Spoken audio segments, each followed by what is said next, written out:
നോക്കണ്ടേ? Okay. ഡീലായി. Okay. ഇപ്പൊ എല്ലാവർക്കും നമസ്കാരം. നമ്മുടെ ട്രേഡ് ഫോളിയോയുടെ നേതൃത്വത്തിൽ നടക്കുന്ന സാധാരണയായിട്ട് നമ്മൾ നടത്തി വരാറുള്ള ഫിനാൻഷ്യൽ അവയർനെസ് സെഷന്റെ പുതിയൊരു എഡിഷനിലേക്ക് എല്ലാവർക്കും സ്വാഗതം. നമ്മൾക്കറിയാം, ട്രേഡ് ഫോളിയോ എന്ന് പറയുന്ന നമ്മുടെ ഈ ഒരു കൂട്ടായ്മ കോവിഡിനെ തുടർന്നുണ്ടായ ചില തിരിച്ചറിവുകളുടെ പശ്ചാത്തലത്തിൽ നമ്മൾ ആരംഭിച്ചതാണ്. അതുവരെ നമ്മൾ സാധാരണ രീതിയിൽ ജീവിച്ചു പോയ എല്ലാ ആളുകൾക്കും ശരിക്കും കോവിഡ് കാലഘട്ടം നമ്മളെ സംബന്ധിച്ചിടത്തോളം ഒരു തിരിച്ചറിവിന്റെ കാലഘട്ടം കൂടിയായിരുന്നു.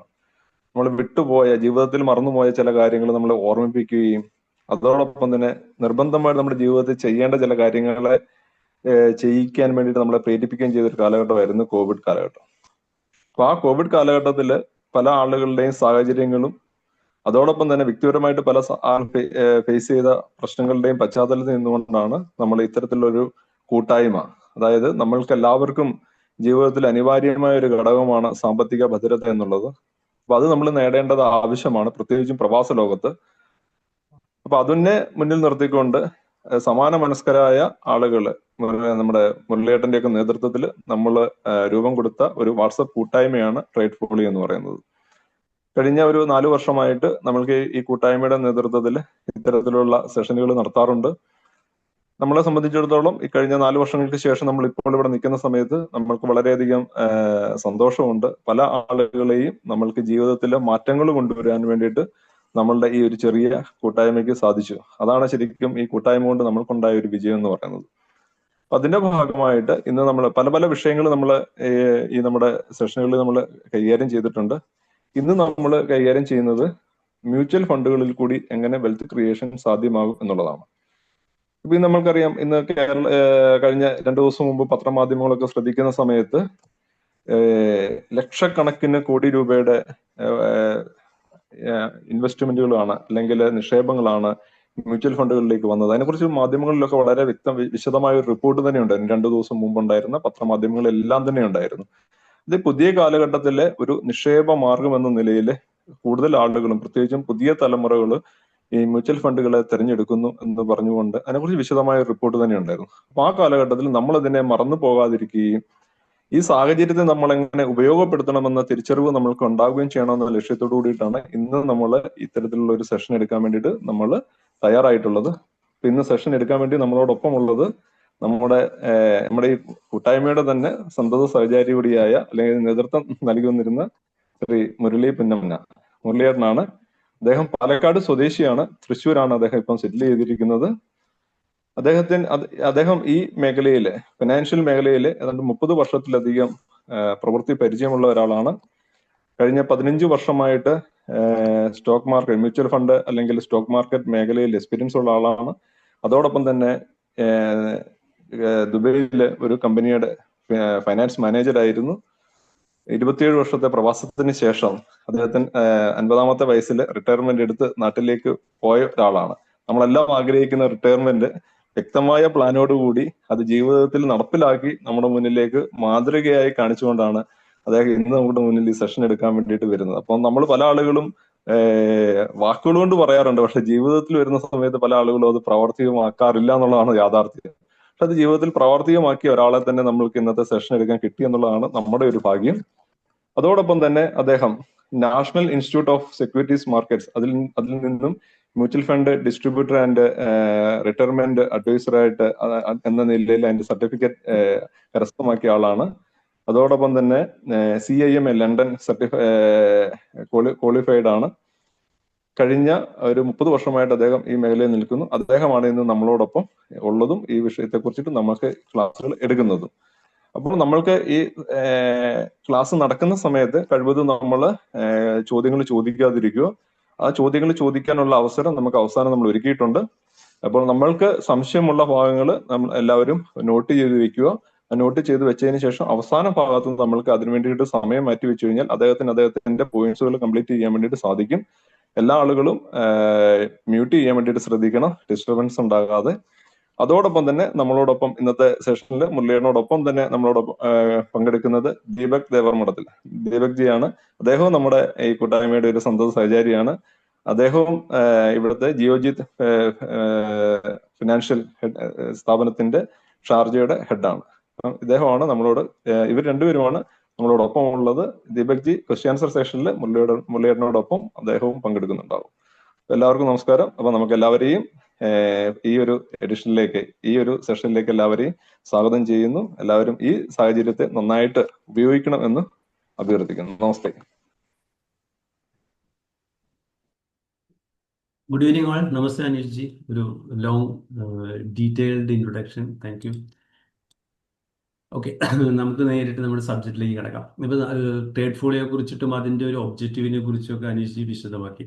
അപ്പോൾ ആക്ച്വലി ഈ കോവിഡിന് ശേഷം കുറച്ചൊരു ഫ്രീ ടൈം കിട്ടിയപ്പോൾ കുറേ ഒരു വാക്കിംഗ് ഗ്രൂപ്പ് ഉണ്ടായിരുന്നു. ഇപ്പോൾ ഈ വാക്കിംഗ് ഗ്രൂപ്പിൽ പല കാര്യങ്ങൾ ഡിസ്കസ് ചെയ്യുമ്പോഴും ജനറലായിട്ട് പറഞ്ഞ് നമ്മൾ കണ്ട ഒരു കാര്യം എന്താ വെച്ചെങ്കിൽ, ഈ ജീവിതത്തിൽ പലപ്പോഴും ഒരുപാട് നല്ല രീതിയിൽ സാലറി വാങ്ങിച്ചുകൊണ്ടിരിക്കുന്ന ആളുകളായാലും അല്ലെങ്കിൽ നല്ല രീതിയിൽ ബിസിനസ് ചെയ്തുകൊണ്ടിരിക്കുന്ന ആളുകളായാലും അങ്ങനെ ഒരു ജീവിതത്തിൽ ഒരു കാലത്ത് നല്ല രീതിയിൽ പണം സമ്പാദിച്ചുകൊണ്ടിരിക്കുന്ന ആളുകളെല്ലാം ഒരു ലേറ്റർ സ്റ്റേജിൽ എത്തുമ്പോൾ അവർ ഫൈനാൻഷ്യലി ഒരുപാട് സ്ട്രഗിൾ ചെയ്യുന്നു ഒരവസ്ഥ ഉണ്ട്. ഇത് പലരുടെയും കണ്ട് നമ്മൾ പരിചയപ്പെടുമ്പോൾ തന്നെ നമ്മൾ അതിനെക്കുറിച്ച് കൂടുതൽ ചർച്ച ചെയ്യാനൊക്കെ പോകുന്നത്. അപ്പോഴാണ് അതിൽ നിന്ന് നമ്മൾ ഐഡന്റിഫൈ ചെയ്തൊരു കാര്യം എന്താണെന്ന് വെച്ചെങ്കിൽ, ആളുകളെല്ലാം ഈ സ്ട്രഗിൾ ചെയ്യുന്നത് ഇവരൊന്നും പൈസ ഉണ്ടാക്കാനില്ല, പക്ഷെ സം പോയിന്റ് ഓഫ് ടൈം അവരുടെ പൈസ പ്രോപ്പറായിട്ട് മാനേജ് ചെയ്യാത്തതുകൊണ്ടാണ് അവരുടെ ലൈഫിൽ സ്ട്രഗിൾ ചെയ്യുന്നത്.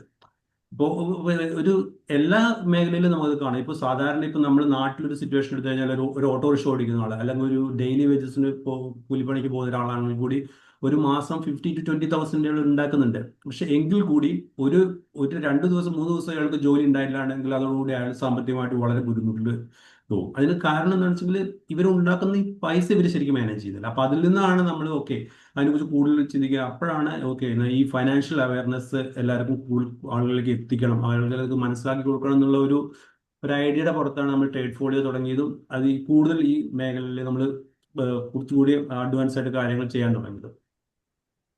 ഓക്കെ, ഇനി നമ്മൾ സെഷനിലേക്ക് കിടക്കുന്ന ഡിസ്ക്ലൈമർ പറയാം. This presentation is for study purpose only. The examples, rate of return and products mentioned in this presentation is not an investment recommendation. It is the opinion of the presenter. Before taking any investment decision, do your own studies or consult with your financial advisor. Okay, ഞാൻ straight away സെഷനിലേക്ക് കിടക്കുകയാണ്. ഇപ്പം നമ്മളിവിടെ wealth creation through mutual funds എന്നാണ്. അപ്പോൾ നമ്മൾ ആദ്യം let's C എന്താണ് വെൽത്ത് ക്രിയേഷൻ എന്ന് പറഞ്ഞാൽ നമ്മൾ ഉദ്ദേശിക്കുന്നത് എന്നുള്ളത്.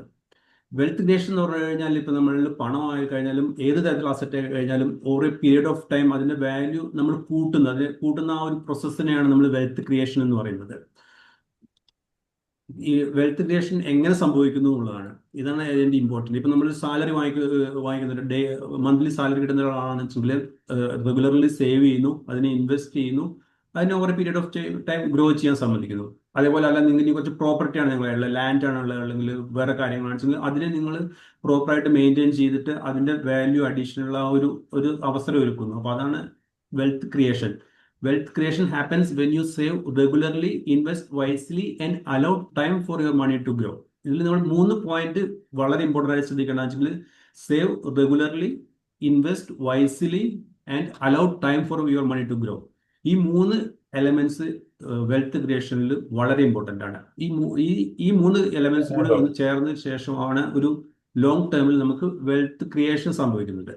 ഓക്കെ, ഇനിയിപ്പോൾ നമ്മൾ വെൽത്ത് ക്രിയേഷനെ കുറിച്ച് സംസാരിക്കുമ്പോൾ ഇപ്പം നമ്മൾ വെൽത്ത് ക്രിയേഷൻ കൊണ്ട് എന്താ ഉദ്ദേശിക്കുന്നത് എന്നുള്ളതാണ്. എന്താണ് ഇമ്പോർട്ടൻസ് ഓഫ് വെൽത്ത് ക്രിയേഷൻ എന്നുള്ളതാണ് നമുക്ക് അടുത്തൊരു ശ്രദ്ധിക്കേണ്ട കാര്യം.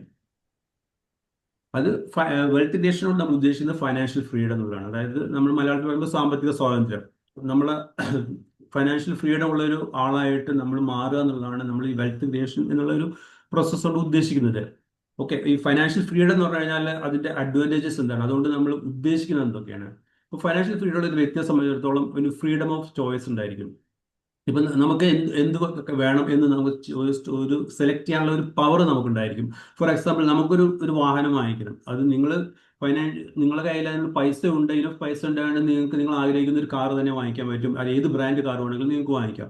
പക്ഷെ നിങ്ങൾക്ക് ഇനഫ് മണി ഇല്ലാണ്ടെങ്കിൽ നിങ്ങൾക്ക് അവിടെ ഫ്രീഡം ഓഫ് ചോയ്സ് ഇല്ല. നിങ്ങൾ ചിലപ്പോൾ ഒരു ബൈക്ക് വാങ്ങിക്കേണ്ടി വരും, അല്ലെങ്കിൽ ഏറ്റവും ലോ എൻഡുള്ള മോഡൽ ഒരു കാറായിരിക്കും വാങ്ങിക്കേണ്ടി വരിക. അപ്പോൾ ഫൈനാൻഷ്യൽ ഫ്രീഡം എന്ന് പറഞ്ഞു കഴിഞ്ഞാൽ കിട്ടിക്കഴിഞ്ഞാൽ നിങ്ങൾക്ക് ഏറ്റവും ഇമ്പോർട്ടൻ്റ് ആയിട്ട് എന്താ വെച്ചാൽ നിങ്ങൾക്ക് ഫ്രീഡം ഓഫ് ചോയ്സ് ഉണ്ടായിരിക്കും. ഇവിടെ നമ്മൾ ഫിനാൻഷ്യൽ ഫ്രീഡം എന്ന് പറഞ്ഞാൽ പ്രധാനമായിട്ടും ഉദ്ദേശിക്കുന്നത് ഇപ്പം നിങ്ങൾക്ക് പെട്ടെന്ന് നിങ്ങൾക്ക് ഒരു റെഗുലർ ഇൻകം കിട്ടുന്ന ജോലി നിങ്ങൾക്ക് നഷ്ടപ്പെട്ടു, അല്ലെങ്കിൽ ആ ജോലി നിന്നുപോയി. അത് കഴിഞ്ഞാലും ജോലി ഇല്ലെങ്കിലും ഈ നിങ്ങൾ ആൾറെഡി ക്രിയേറ്റ് ചെയ്ത വെൽത്തിൽ നിന്നുണ്ടാകുന്ന ഇൻകം കൊണ്ട് നിങ്ങൾക്ക് നിങ്ങളുടെ കാര്യങ്ങളെല്ലാം ചെലവുകളെല്ലാം മീറ്റ് ചെയ്യാൻ പറ്റും, നിങ്ങൾക്ക് ജീവിതം മുന്നോട്ട് കൊണ്ടുപോകാൻ പറ്റും. അതാണ് ഫൈനാൻഷ്യൽ ഫ്രീഡം എന്ന് പറഞ്ഞാൽ നമ്മൾ ഉദ്ദേശിക്കുന്നത്.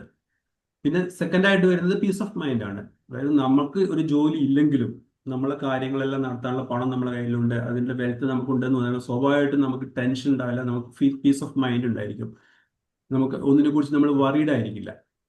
പിന്നെ കൺട്രോൾ ഓവർ യുവർ ടൈം. നമ്മുടെ സമയം നമ്മൾ എന്ത് ചെയ്യണമെന്ന് തീരുമാനിക്കണം നമ്മളാണ്.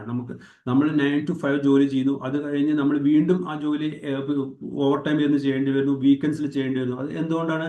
നമുക്ക് പേടിയാണ്. ഈ ജോലി പോയി കഴിഞ്ഞാൽ, ഇത് നമ്മൾ ചെയ്തില്ലെങ്കിൽ ഈ ജോലി പോയി കഴിഞ്ഞാൽ നമ്മുടെ ഇൻകം ഉണ്ടാവില്ല. പക്ഷെ നമുക്ക് ഒരു ഇൻകത്തിന് വേറെ സോഴ്സ് ഉണ്ട് എന്നുണ്ടെങ്കിൽ നമുക്ക് ധൈര്യമായിട്ട് പറയാം 9 to 5 ആണ് എൻ്റെ ഓഫീസ് ടൈം, ബാലൻസ് ടൈം എൻ്റെ ഫാമിലി ടൈമാണ്. അപ്പോൾ എനിക്ക് അത് ചെയ്യാൻ പറ്റില്ല എന്ന് പറഞ്ഞിട്ട് നമുക്ക് നമ്മുടെ ടൈമിന് നമുക്ക് കൺട്രോൾ ചെയ്യാൻ പറ്റും.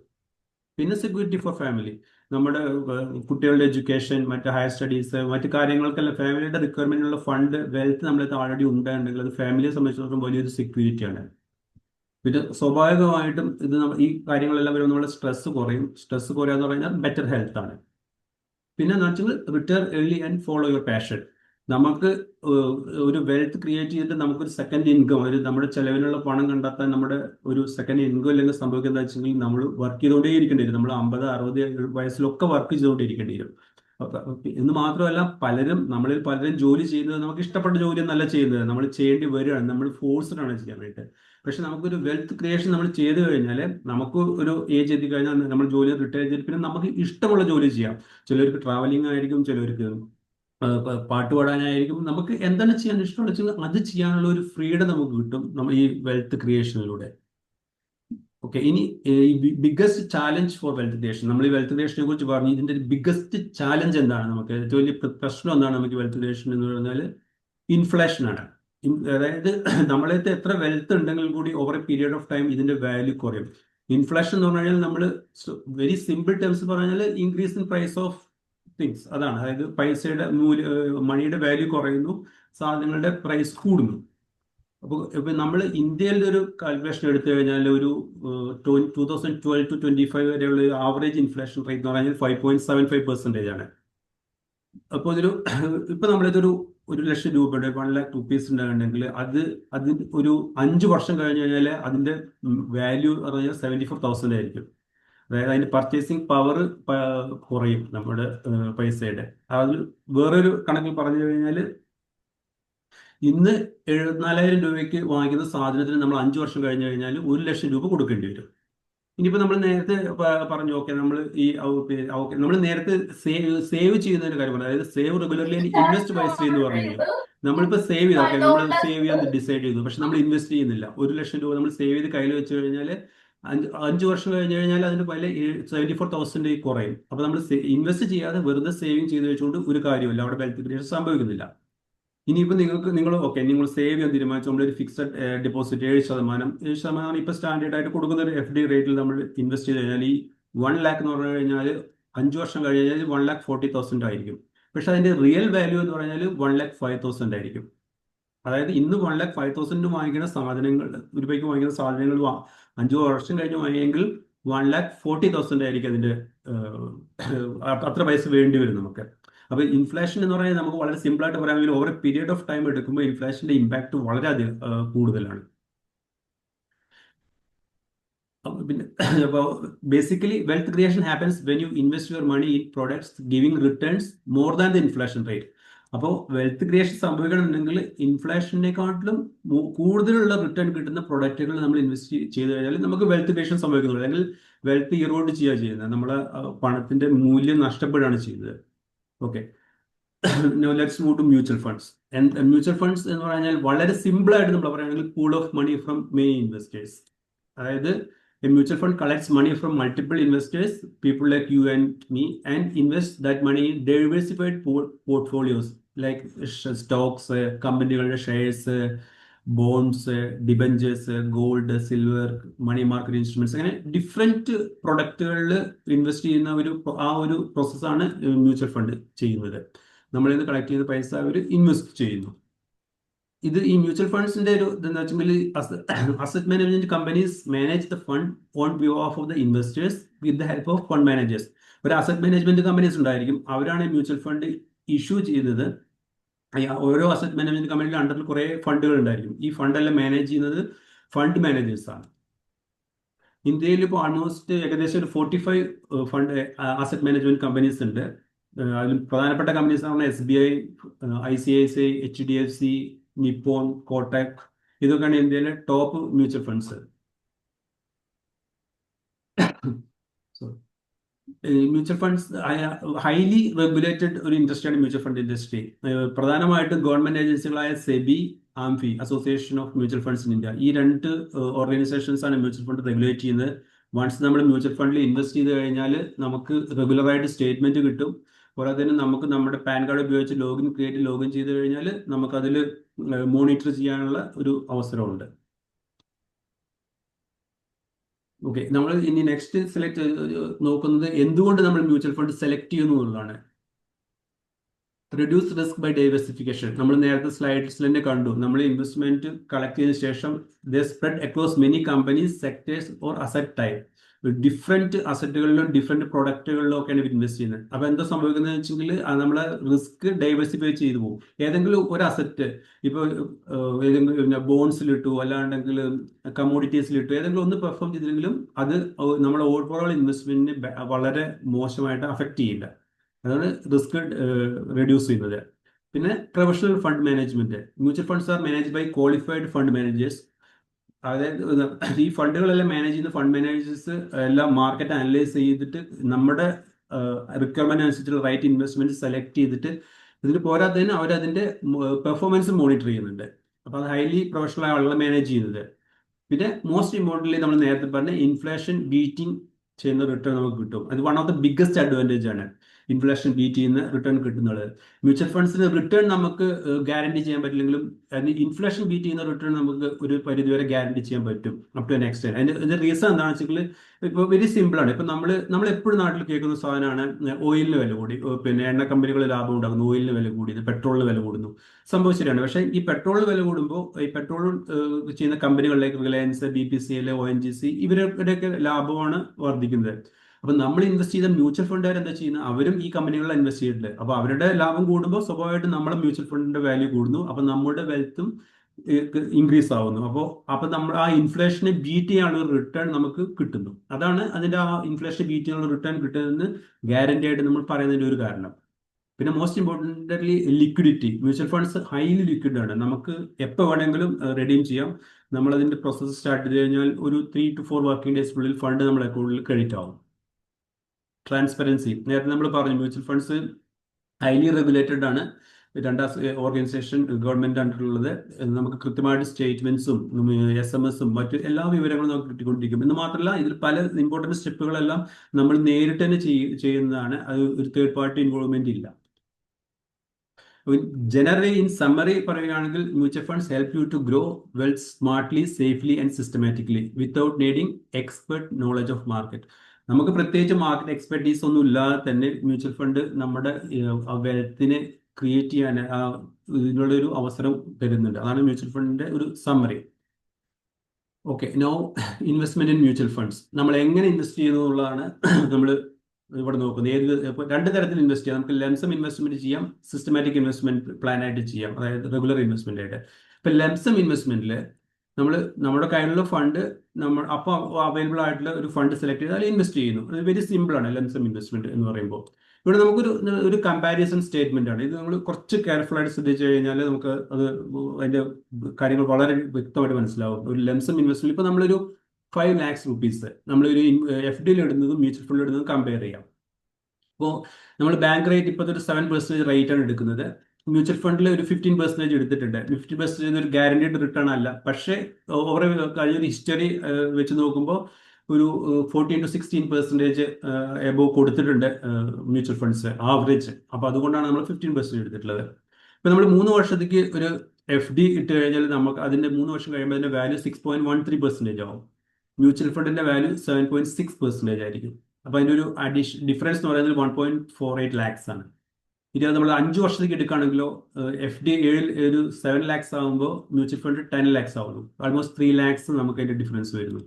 ഇതുമായി നമ്മളൊരു 10 വർഷം ലോങ് ആണെന്ന് വെച്ചാൽ നമുക്ക് ഡിഫറൻസ് എന്ന് പറഞ്ഞാൽ 10.39 lakhs ആണ് ഡിഫറൻസ് വരുന്നത്. ഇനി അത് 15 വർഷത്തേക്ക് ആക്കി കഴിഞ്ഞാലോ 26 lakhs ആണ് നമുക്ക് ഡിഫറൻസ് വരുന്നത്. അപ്പോൾ ഒരു 20 വർഷത്തേക്ക് ആക്കി കഴിഞ്ഞാൽ 62 lakhs ഡിഫറൻസ് വരുന്നു. അപ്പോൾ നമ്മളിത് ഈ ഹ്യൂജ് ഡിഫറൻസ്, അതായത് നമ്മളൊരു 5 ലക്ഷം രൂപ ഡെപ്പോസിറ്റ് ചെയ്യുന്ന കാര്യമാണ് പറയുന്നത്, ഒരു 20 വർഷം കഴിയുമ്പോഴേക്കും ഹ്യൂജ് ഡിഫറൻസ് വരുന്നുണ്ട്. അപ്പോൾ പലരും റിട്ടയർമെന്റിന് വേണ്ടിയിട്ടൊക്കെ കോടിക്കണക്കിന് രൂപ FD ഇട്ടിട്ട് അതിന്റെ ഇൻട്രസ്റ്റിൽ ജീവിക്കുന്ന ആളുകളുണ്ട്. അപ്പോൾ അവരെ സംബന്ധിച്ചിടത്തോളം നോക്കൂ,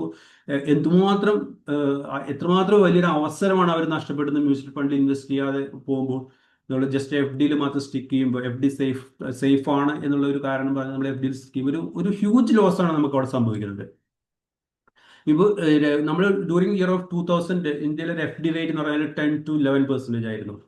ഒരു 90s എടുത്തു കഴിഞ്ഞാൽ എനിക്ക് തോന്നുന്ന ഒരു 15% ഒക്കെ ഒരു FD റേറ്റ് ഉണ്ടാവുമായിരുന്നു നമ്മുടെ മാർക്കറ്റിൽ. അത് 2000 ആയപ്പോഴേക്കും ഒരു 10 to 11% ആയി. ഇപ്പോൾ ഒരു 6 to 7%. ഞാനൊരു നാഷണലൈസ്ഡ് ബാങ്കുകളിൽ ആ ഒരു ലെവലിലാണ് പറയുന്നത്, കോപ്പറേറ്റീവ് ബാങ്കുകൾ ആ ലെവലിലേക്കല്ല പറയുന്നത്. അപ്പോൾ 6 to 7% ആണ്. അപ്പോൾ ഈ ഡെവലപ്ഡ് നാഷൻസിൽ ജനറലി നോക്കിക്കഴിഞ്ഞാൽ ആവറേജ് FD റേറ്റ് എന്ന് പറയുന്നത് 1 to 3% ആണ് ജനറലി നമുക്ക് കിട്ടിക്കൊണ്ടിരിക്കുന്ന FD റേറ്റ് പൊതുവെ. അപ്പോൾ ഈ ഒരു ജനറലായിട്ട് പറയുകയാണെന്ന് വെച്ചാൽ എക്കോണമി ഗ്രോ ചെയ്യുമ്പോൾ FD റേറ്റ് താഴത്തേക്ക് പോകുന്ന ഒരു ട്രെൻഡാണ് നമ്മൾ എപ്പോഴും കാണുന്നത്. ഓക്കെ, ഇനി നമുക്ക് സിസ്റ്റമാറ്റിക് ഇൻവെസ്റ്റ്മെന്റ് പ്ലാനിലേക്ക് പോവാം. Okay, SIP means investing fixed amount at regular intervals. അതായത് നമ്മളൊരു ഫിക്സഡ് എമൗണ്ട് റെഗുലർ ഇന്റർവെല്ലായിട്ട് ചെയ്ത് മന്ത്ലി ആയിരിക്കാം, വീക്ക്ലി ആയിരിക്കാം, അത് നമ്മൾ സെലക്ട് ചെയ്യും. ലൈക്ക് നമ്മളൊരു ലോൺ അടയ്ക്കുന്ന മാതിരി ഇവിടെ ലോണിന് പകരം ഇൻവെസ്റ്റ്മെന്റ് ആണ് ചെയ്യുന്നത് മാത്രം. Benefit of systematic investment plan, നമ്മൾ ഒരു ഡിസിപ്ലിൻഡ് മന്ത്ലി ഇൻവെസ്റ്റ്മെന്റ് ആണ് അവിടെ സംഭവിക്കുന്നത്. നമ്മൾ റെഗുലർലി ഇൻവെസ്റ്റ് ചെയ്യുന്നു, നമ്മൾ മാർക്കറ്റിന്റെ കുറിച്ചൊന്നും ചിന്തിക്കുന്നില്ല, നമ്മൾ ആ സൈഡിലേക്ക് നോക്കുന്നില്ല, നമ്മൾ റെഗുലറായിട്ട് ഇൻവെസ്റ്റ് ചെയ്ത് പോയിക്കൊണ്ടേയിരിക്കുന്നു. പിന്നെ റുപ്പി കോസ്റ്റ് ആവറേജിങ്, ഇത് നമുക്കറിയാം മാർക്കറ്റ് എന്ന് പറഞ്ഞു കഴിഞ്ഞാൽ ഒരിക്കലും സ്ട്രെയിറ്റ് അങ്ങ് കയറി മേലേക്ക് പോലെ ചെയ്യുക. അത് ഇങ്ങനെ ഒരു താഴെ ഒരു ECG പോകുന്ന മാതിരി മെല്ലെ മെല്ലെ അങ്ങനെ പോയിക്കൊണ്ട് ആണ് മാർക്കറ്റ് കയറി പോകുന്നത്. അപ്പോൾ നമ്മൾ ഈ മന്ത്ലി റെഗുലർലി ഇൻവെസ്റ്റ് ചെയ്യുമ്പോൾ സംഭവിക്കുന്നത് വെച്ചെങ്കിൽ നമ്മുടെ ആവറേജ് കോസ്റ്റ് എപ്പോഴും ആവറേജ് ചെയ്ത് പോയിക്കൊണ്ടിരിക്കും. അതിന്റെ ഗുണം എന്താണെന്ന് വെച്ചെങ്കിൽ മാർക്കറ്റ് മെല്ലെ കയറുമ്പോൾ നമുക്ക് കിട്ടുന്ന റിട്ടേണും വളരെ കൂടുതലായിരിക്കും. പിന്നെ power of compounding over time, ഒരു ചെറിയ ഇൻവെസ്റ്റ്മെന്റ് ആയാൽ കൂടി ഓരോ പീരിയഡ് ഓഫ് ടൈം അതൊരു ഹ്യൂജ് എമൗണ്ട് ആയി മാറും. അതിനെക്കുറിച്ച് ഞാനൊരു സെപ്പറേറ്റ് സ്ലൈഡ് നെക്സ്റ്റ് വരുന്നുണ്ട്, അപ്പോൾ അതിലവിടെ കൂടുതൽ നമുക്ക് കാണാൻ പറ്റും. പിന്നെ ഉള്ളത് ഇമോഷൻ ഫ്രീ ഇൻവെസ്റ്റിംഗ്. നമ്മളിപ്പോൾ SIP എന്ന് പറഞ്ഞാൽ കൺസിസ്റ്റന്റ് ആയി പോയിക്കൊണ്ടിരിക്കും. നേരത്തെ പറഞ്ഞ മാതിരി നമുക്ക് മാർക്കറ്റ് താഴുമ്പോഴും പ്രഷറും അത് ടെൻഷനും അങ്ങനെ ഒരു സംഭവമില്ല. നമ്മൾക്ക് അവിടെ ഒരു ഇമോഷനല്ല ഇൻവെസ്റ്റ്മെന്റിൽ, അത് ഓട്ടോമാറ്റിക്കായിട്ട് സംഭവിച്ചു പോകുന്നതാണ്. പിന്നെ ഉള്ളതാണ് കൺവീനിയൻസ്. നമ്മൾ വൺസ് ഇൻവെസ്റ്റ്മെന്റ് രജിസ്റ്റർ ചെയ്ത് കഴിഞ്ഞാൽ പിന്നെ നമ്മൾ അത് കൂടുതൽ ഇഫക്റ്റൊന്നും എടുക്കേണ്ടതില്ല. ഓട്ടോമാറ്റിക് ആയിട്ട് ആ പൈസ നമ്മളിന്ന് ഡെബിറ്റ് ചെയ്തിട്ട് അത് ഇൻവെസ്റ്റ്മെന്റ് കണ്ടിന്യൂ ചെയ്ത് പോയിക്കൊണ്ടിരിക്കും. ഇനി ആ പവർ ഓഫ് കോമ്പൗണ്ടിങ്ങും SIPയുടെ ആ ഒരു കമ്പാരിസൺ ചെയ്യുന്ന ഒരു ചാർട്ട് നോക്കാം നമുക്ക്. ഇപ്പൊ നമ്മളൊരു എക്സാമ്പിൾ എടുക്കാം. നമ്മളൊരു മന്ത്ലി 10,000 rupees ഇൻവെസ്റ്റ് ചെയ്യുന്ന ഒരു കേസിൽ ഇപ്പോൾ ഒരാൾ 5 വർഷത്തേക്ക് SIP ചെയ്ത് കഴിഞ്ഞാൽ ടോട്ടൽ ഇൻവെസ്റ്റ്മെന്റ് എന്ന് പറഞ്ഞാൽ 6 lakhs ആയിരിക്കും. അപ്പോൾ അതിന്റെ ഒരു 15% വെച്ച് നോക്കുമ്പോൾ നമ്മൾ വെൽത്ത് ക്രിയേഷൻ എന്ന് പറഞ്ഞാൽ അറൌണ്ട് 3 lakhs ആയിരിക്കും. അപ്പോൾ നമുക്ക് ആൾമോസ്റ്റ് ടോട്ടൽ വാല്യൂ, ഞാൻ റൗണ്ട് ചെയ്ത് പറയുന്നത് മാത്രം, 9 lakhs ആണ് നമുക്ക് ടോട്ടൽ വാല്യൂ വരിക. ഇനി അത് 10 year ആണെന്നുണ്ടെങ്കിൽ നമ്മുടെ ഇൻവെസ്റ്റ്മെന്റ് 12 lakhs ആയി. അപ്പോൾ നമ്മളുടെ ടോട്ടൽ വാല്യൂ എന്ന് പറഞ്ഞാൽ 27 lakhs ആയി. 15 years ആകുമ്പോൾ നമ്മുടെ വാല്യൂ അഗൈൻ നമ്മുടെ ഇൻവെസ്റ്റ്മെന്റ് 6 ലക്ഷം കൂടി 18 lakhs ആയി. നമ്മൾ വെൽത്ത് ക്രിയേഷൻ ആൾമോസ്റ്റ് 50 lakhs ആണ്. ടോട്ടൽ വാല്യൂ 67 lakhs ആണ്. ഈ 20 years ആകുമ്പോഴും വീണ്ടും നമ്മളെ ഇൻവെസ്റ്റ്മെന്റ് 6 ലക്ഷം കൂടുന്നു. 1.27 CR ആണ് വെൽത്ത് ക്രിയേറ്റ് ചെയ്യുന്നത്. നമുക്ക് 1.51 CR നമുക്ക് നമ്മുടെ ടോട്ടൽ വാല്യൂ ഉണ്ടാവും. അപ്പോൾ അത് 25 വർഷം ആകുമ്പോൾ നമ്മുടെ മൊത്തം ഇൻവെസ്റ്റ്മെന്റ് 30 lakhs ആയിരിക്കും. പക്ഷെ നമ്മുടെ ഇൻവെസ്റ്റ്മെന്റ് വാല്യൂ 3.28 ആയിരിക്കും. ഇപ്പോൾ ഒരു 25 വയസ്സിൽ ജോലി കിട്ടുന്ന ഒരു ആളെ സംബന്ധിച്ചിടത്തോളം അദ്ദേഹം ഇൻവെസ്റ്റ് ചെയ്യുകയാണെന്നുണ്ടെങ്കിൽ 25 വർഷത്തേക്ക് അയാൾ 10,000 വെച്ച് ഇൻവെസ്റ്റ് ചെയ്ത് കഴിഞ്ഞാൽ അയാൾക്ക് 50 വയസ്സാകുമ്പോഴേക്ക് 3.28 CR അയാളുടെ കയ്യിൽ ഉണ്ടാവും. ഇപ്പോൾ UAE പോലെ ഒരു സ്ഥലത്തൊക്കെ പുറത്ത് ജോലി ചെയ്യുന്ന സംബന്ധിച്ചിടത്തോളം 10,000 rupees എന്ന് പറഞ്ഞാൽ ജസ്റ്റ് 450 dirhams ആണ്. അപ്പോൾ ഈ 10,000 പകരം 20,000 30,000 അയാൾ ഈ സേവിങ്സിന് മാറ്റി വെച്ച് കഴിഞ്ഞാൽ അയാൾക്ക് 50 വയസ്സാവുന്ന സമയത്തേക്ക് ആൾമോസ്റ്റ് 10 to 12 crore അക്യുമുലേറ്റ് ചെയ്തിട്ടുണ്ടായിരിക്കും. വളരെ ഈസി ആയിട്ട് ഫൈനാൻഷ്യൽ ഫ്രീഡം കിട്ടിയ ആൾക്ക് ഏർലി റിട്ടയർമെന്റ് എടുക്കാം. എന്നിട്ട് നമുക്ക് ഇഷ്ടമുള്ള നേരത്തെ പറഞ്ഞ ഫൈനാൻഷ്യൽ ഫ്രീഡം റിയലി എൻജോയ് ചെയ്യാൻ പറ്റും. ഇനി ഇതിന്റെ ഈ SIP-യുടെ ഒരു അല്ലെങ്കിൽ മ്യൂച്വൽ ഫണ്ട് ഇൻവെസ്റ്റ്മെന്റ് തന്നെ എത്രത്തോളം നിങ്ങൾ ലോങ് ഇൻവെസ്റ്റ് ചെയ്യുന്നു അത്രത്തോളമാണ് അതിന്റെ ഒരു ബെനിഫിറ്റ്. അപ്പൊ ആ ഒരു ഭാഗം കൂടി നമുക്ക് ശ്രദ്ധിക്കാം. ഇപ്പോൾ നമ്മൾ 5 മുതൽ 10 വർഷത്തിനിടയിൽ നമ്മൾ ഈ അഡീഷണൽ ആയിട്ട് ഇൻവെസ്റ്റ് ചെയ്യുന്ന 6 ലക്ഷം രൂപയാണ്. പക്ഷെ നമ്മുടെ ഡിഫറൻസ് ഓഫ് നമ്മുടെ വാല്യൂ എന്ന് പറഞ്ഞാൽ 18.89 ലാക്സ് ആണ്. അതേമാതിരി 10 മുതൽ 15 വർഷം വരെ എഗെയിൻ നമ്മൾ 6 ലക്ഷം രൂപ അഡീഷണൽ ഇൻവെസ്റ്റ് ചെയ്യുമ്പോൾ നമുക്ക് 40 ലാക്സ് ആണ് ഡിഫറൻസ് വരുന്നത് നമ്മുടെ ടോട്ടൽ വാല്യൂല്. എഗെയിൻ 15 to 20 ചെയ്യുമ്പോഴും അനദർ 6 ലാക്സ് ആഡ് ചെയ്യുമ്പോൾ നമുക്ക് 84 ലാക്സിന്റെ അഡീഷൻ വരുന്നുണ്ട്. ഇനി അത് 25 ഇയർ എടുക്കുകയാണെങ്കിലോ നമ്മൾ വാല്യൂ അഡീഷൻ എന്ന് പറഞ്ഞു കഴിഞ്ഞാൽ ആ ഒരു 5 വർഷത്തിനുള്ളിൽ തന്നെ അഡീഷൻ വരുന്നത് 1.76 ആണ്. അപ്പോൾ അതാണ് മ്യൂച്വൽ ഫണ്ട് അതിന്റെ ഇൻവെസ്റ്റ് ചെയ്യുമ്പോൾ, ഈവൻ ഷെയർ മാർക്കറ്റ് പ്രൊഡക്റ്റുകൾ ഇൻവെസ്റ്റ് ചെയ്യുമ്പോൾ എല്ലാവരിലും സംഭവിക്കുന്ന ഒരു കാര്യമാണ്. നിങ്ങൾ എത്രത്തോളം ലോങ് ആയിട്ട് ഇൻവെസ്റ്റ് ചെയ്യുന്നു അത്രത്തോളം നിങ്ങൾക്ക് അതിന്റെ ബെനിഫിറ്റ് കിട്ടും എന്നുള്ളതാണ്. അപ്പോൾ മ്യൂച്വൽ ഫണ്ടിൽ ഇത്രയേ ഉള്ളൂ. Start early, invest consistently and stay invested. ഈ ഒരു ഇത് പ്രൊസീജർ ഫോളോ ചെയ്ത് കഴിഞ്ഞാൽ you can create wealth and retire early and enjoy the financial freedom. Okay, ഇപ്പോൾ പലരും ഇപ്പോൾ നമ്മൾ 25 വയസ്സ് 30 വയസ്സ് ഇപ്പോൾ പലരും ഒരു 50 ഇയേഴ്സ് ഒക്കെ ആയ ആളുകളുണ്ടാവും. അവർ അയ്യോ ഞാൻ സ്റ്റാർട്ട് ചെയ്തില്ലല്ലോ, ഏർലി മ്യൂച്വൽ ഫണ്ട് സ്റ്റാർട്ട് ചെയ്തില്ല എന്നുള്ളൊരു ഫീൽ ഉണ്ടാവാൻ ചാൻസ് ഉണ്ട് പലർക്കും. അപ്പോൾ നമ്മൾ അവിടെയും നമുക്ക് ഓപ്ഷൻസ് ഉണ്ട്. നമുക്ക് ഇത് നമുക്ക് സ്റ്റിൽ ഒരു ലംസം എമൗണ്ട്, ഒരു കോർപ്പസ് ഫണ്ട് നമുക്ക് ലംസം ഇൻവെസ്റ്റ്മെന്റിലൂടെയും പിന്നെ ഇനിയുള്ള ഒരു 5-10 വർഷത്തെ SIP-യിലൂടെ അക്യുമുലേറ്റ് ചെയ്യാവുന്നതേ ഉള്ളൂ. ഇപ്പോൾ നമ്മൾ ഫ്യൂച്ചർ റിക്വയർമെന്റ്സിന് വേണ്ടിയിട്ട്.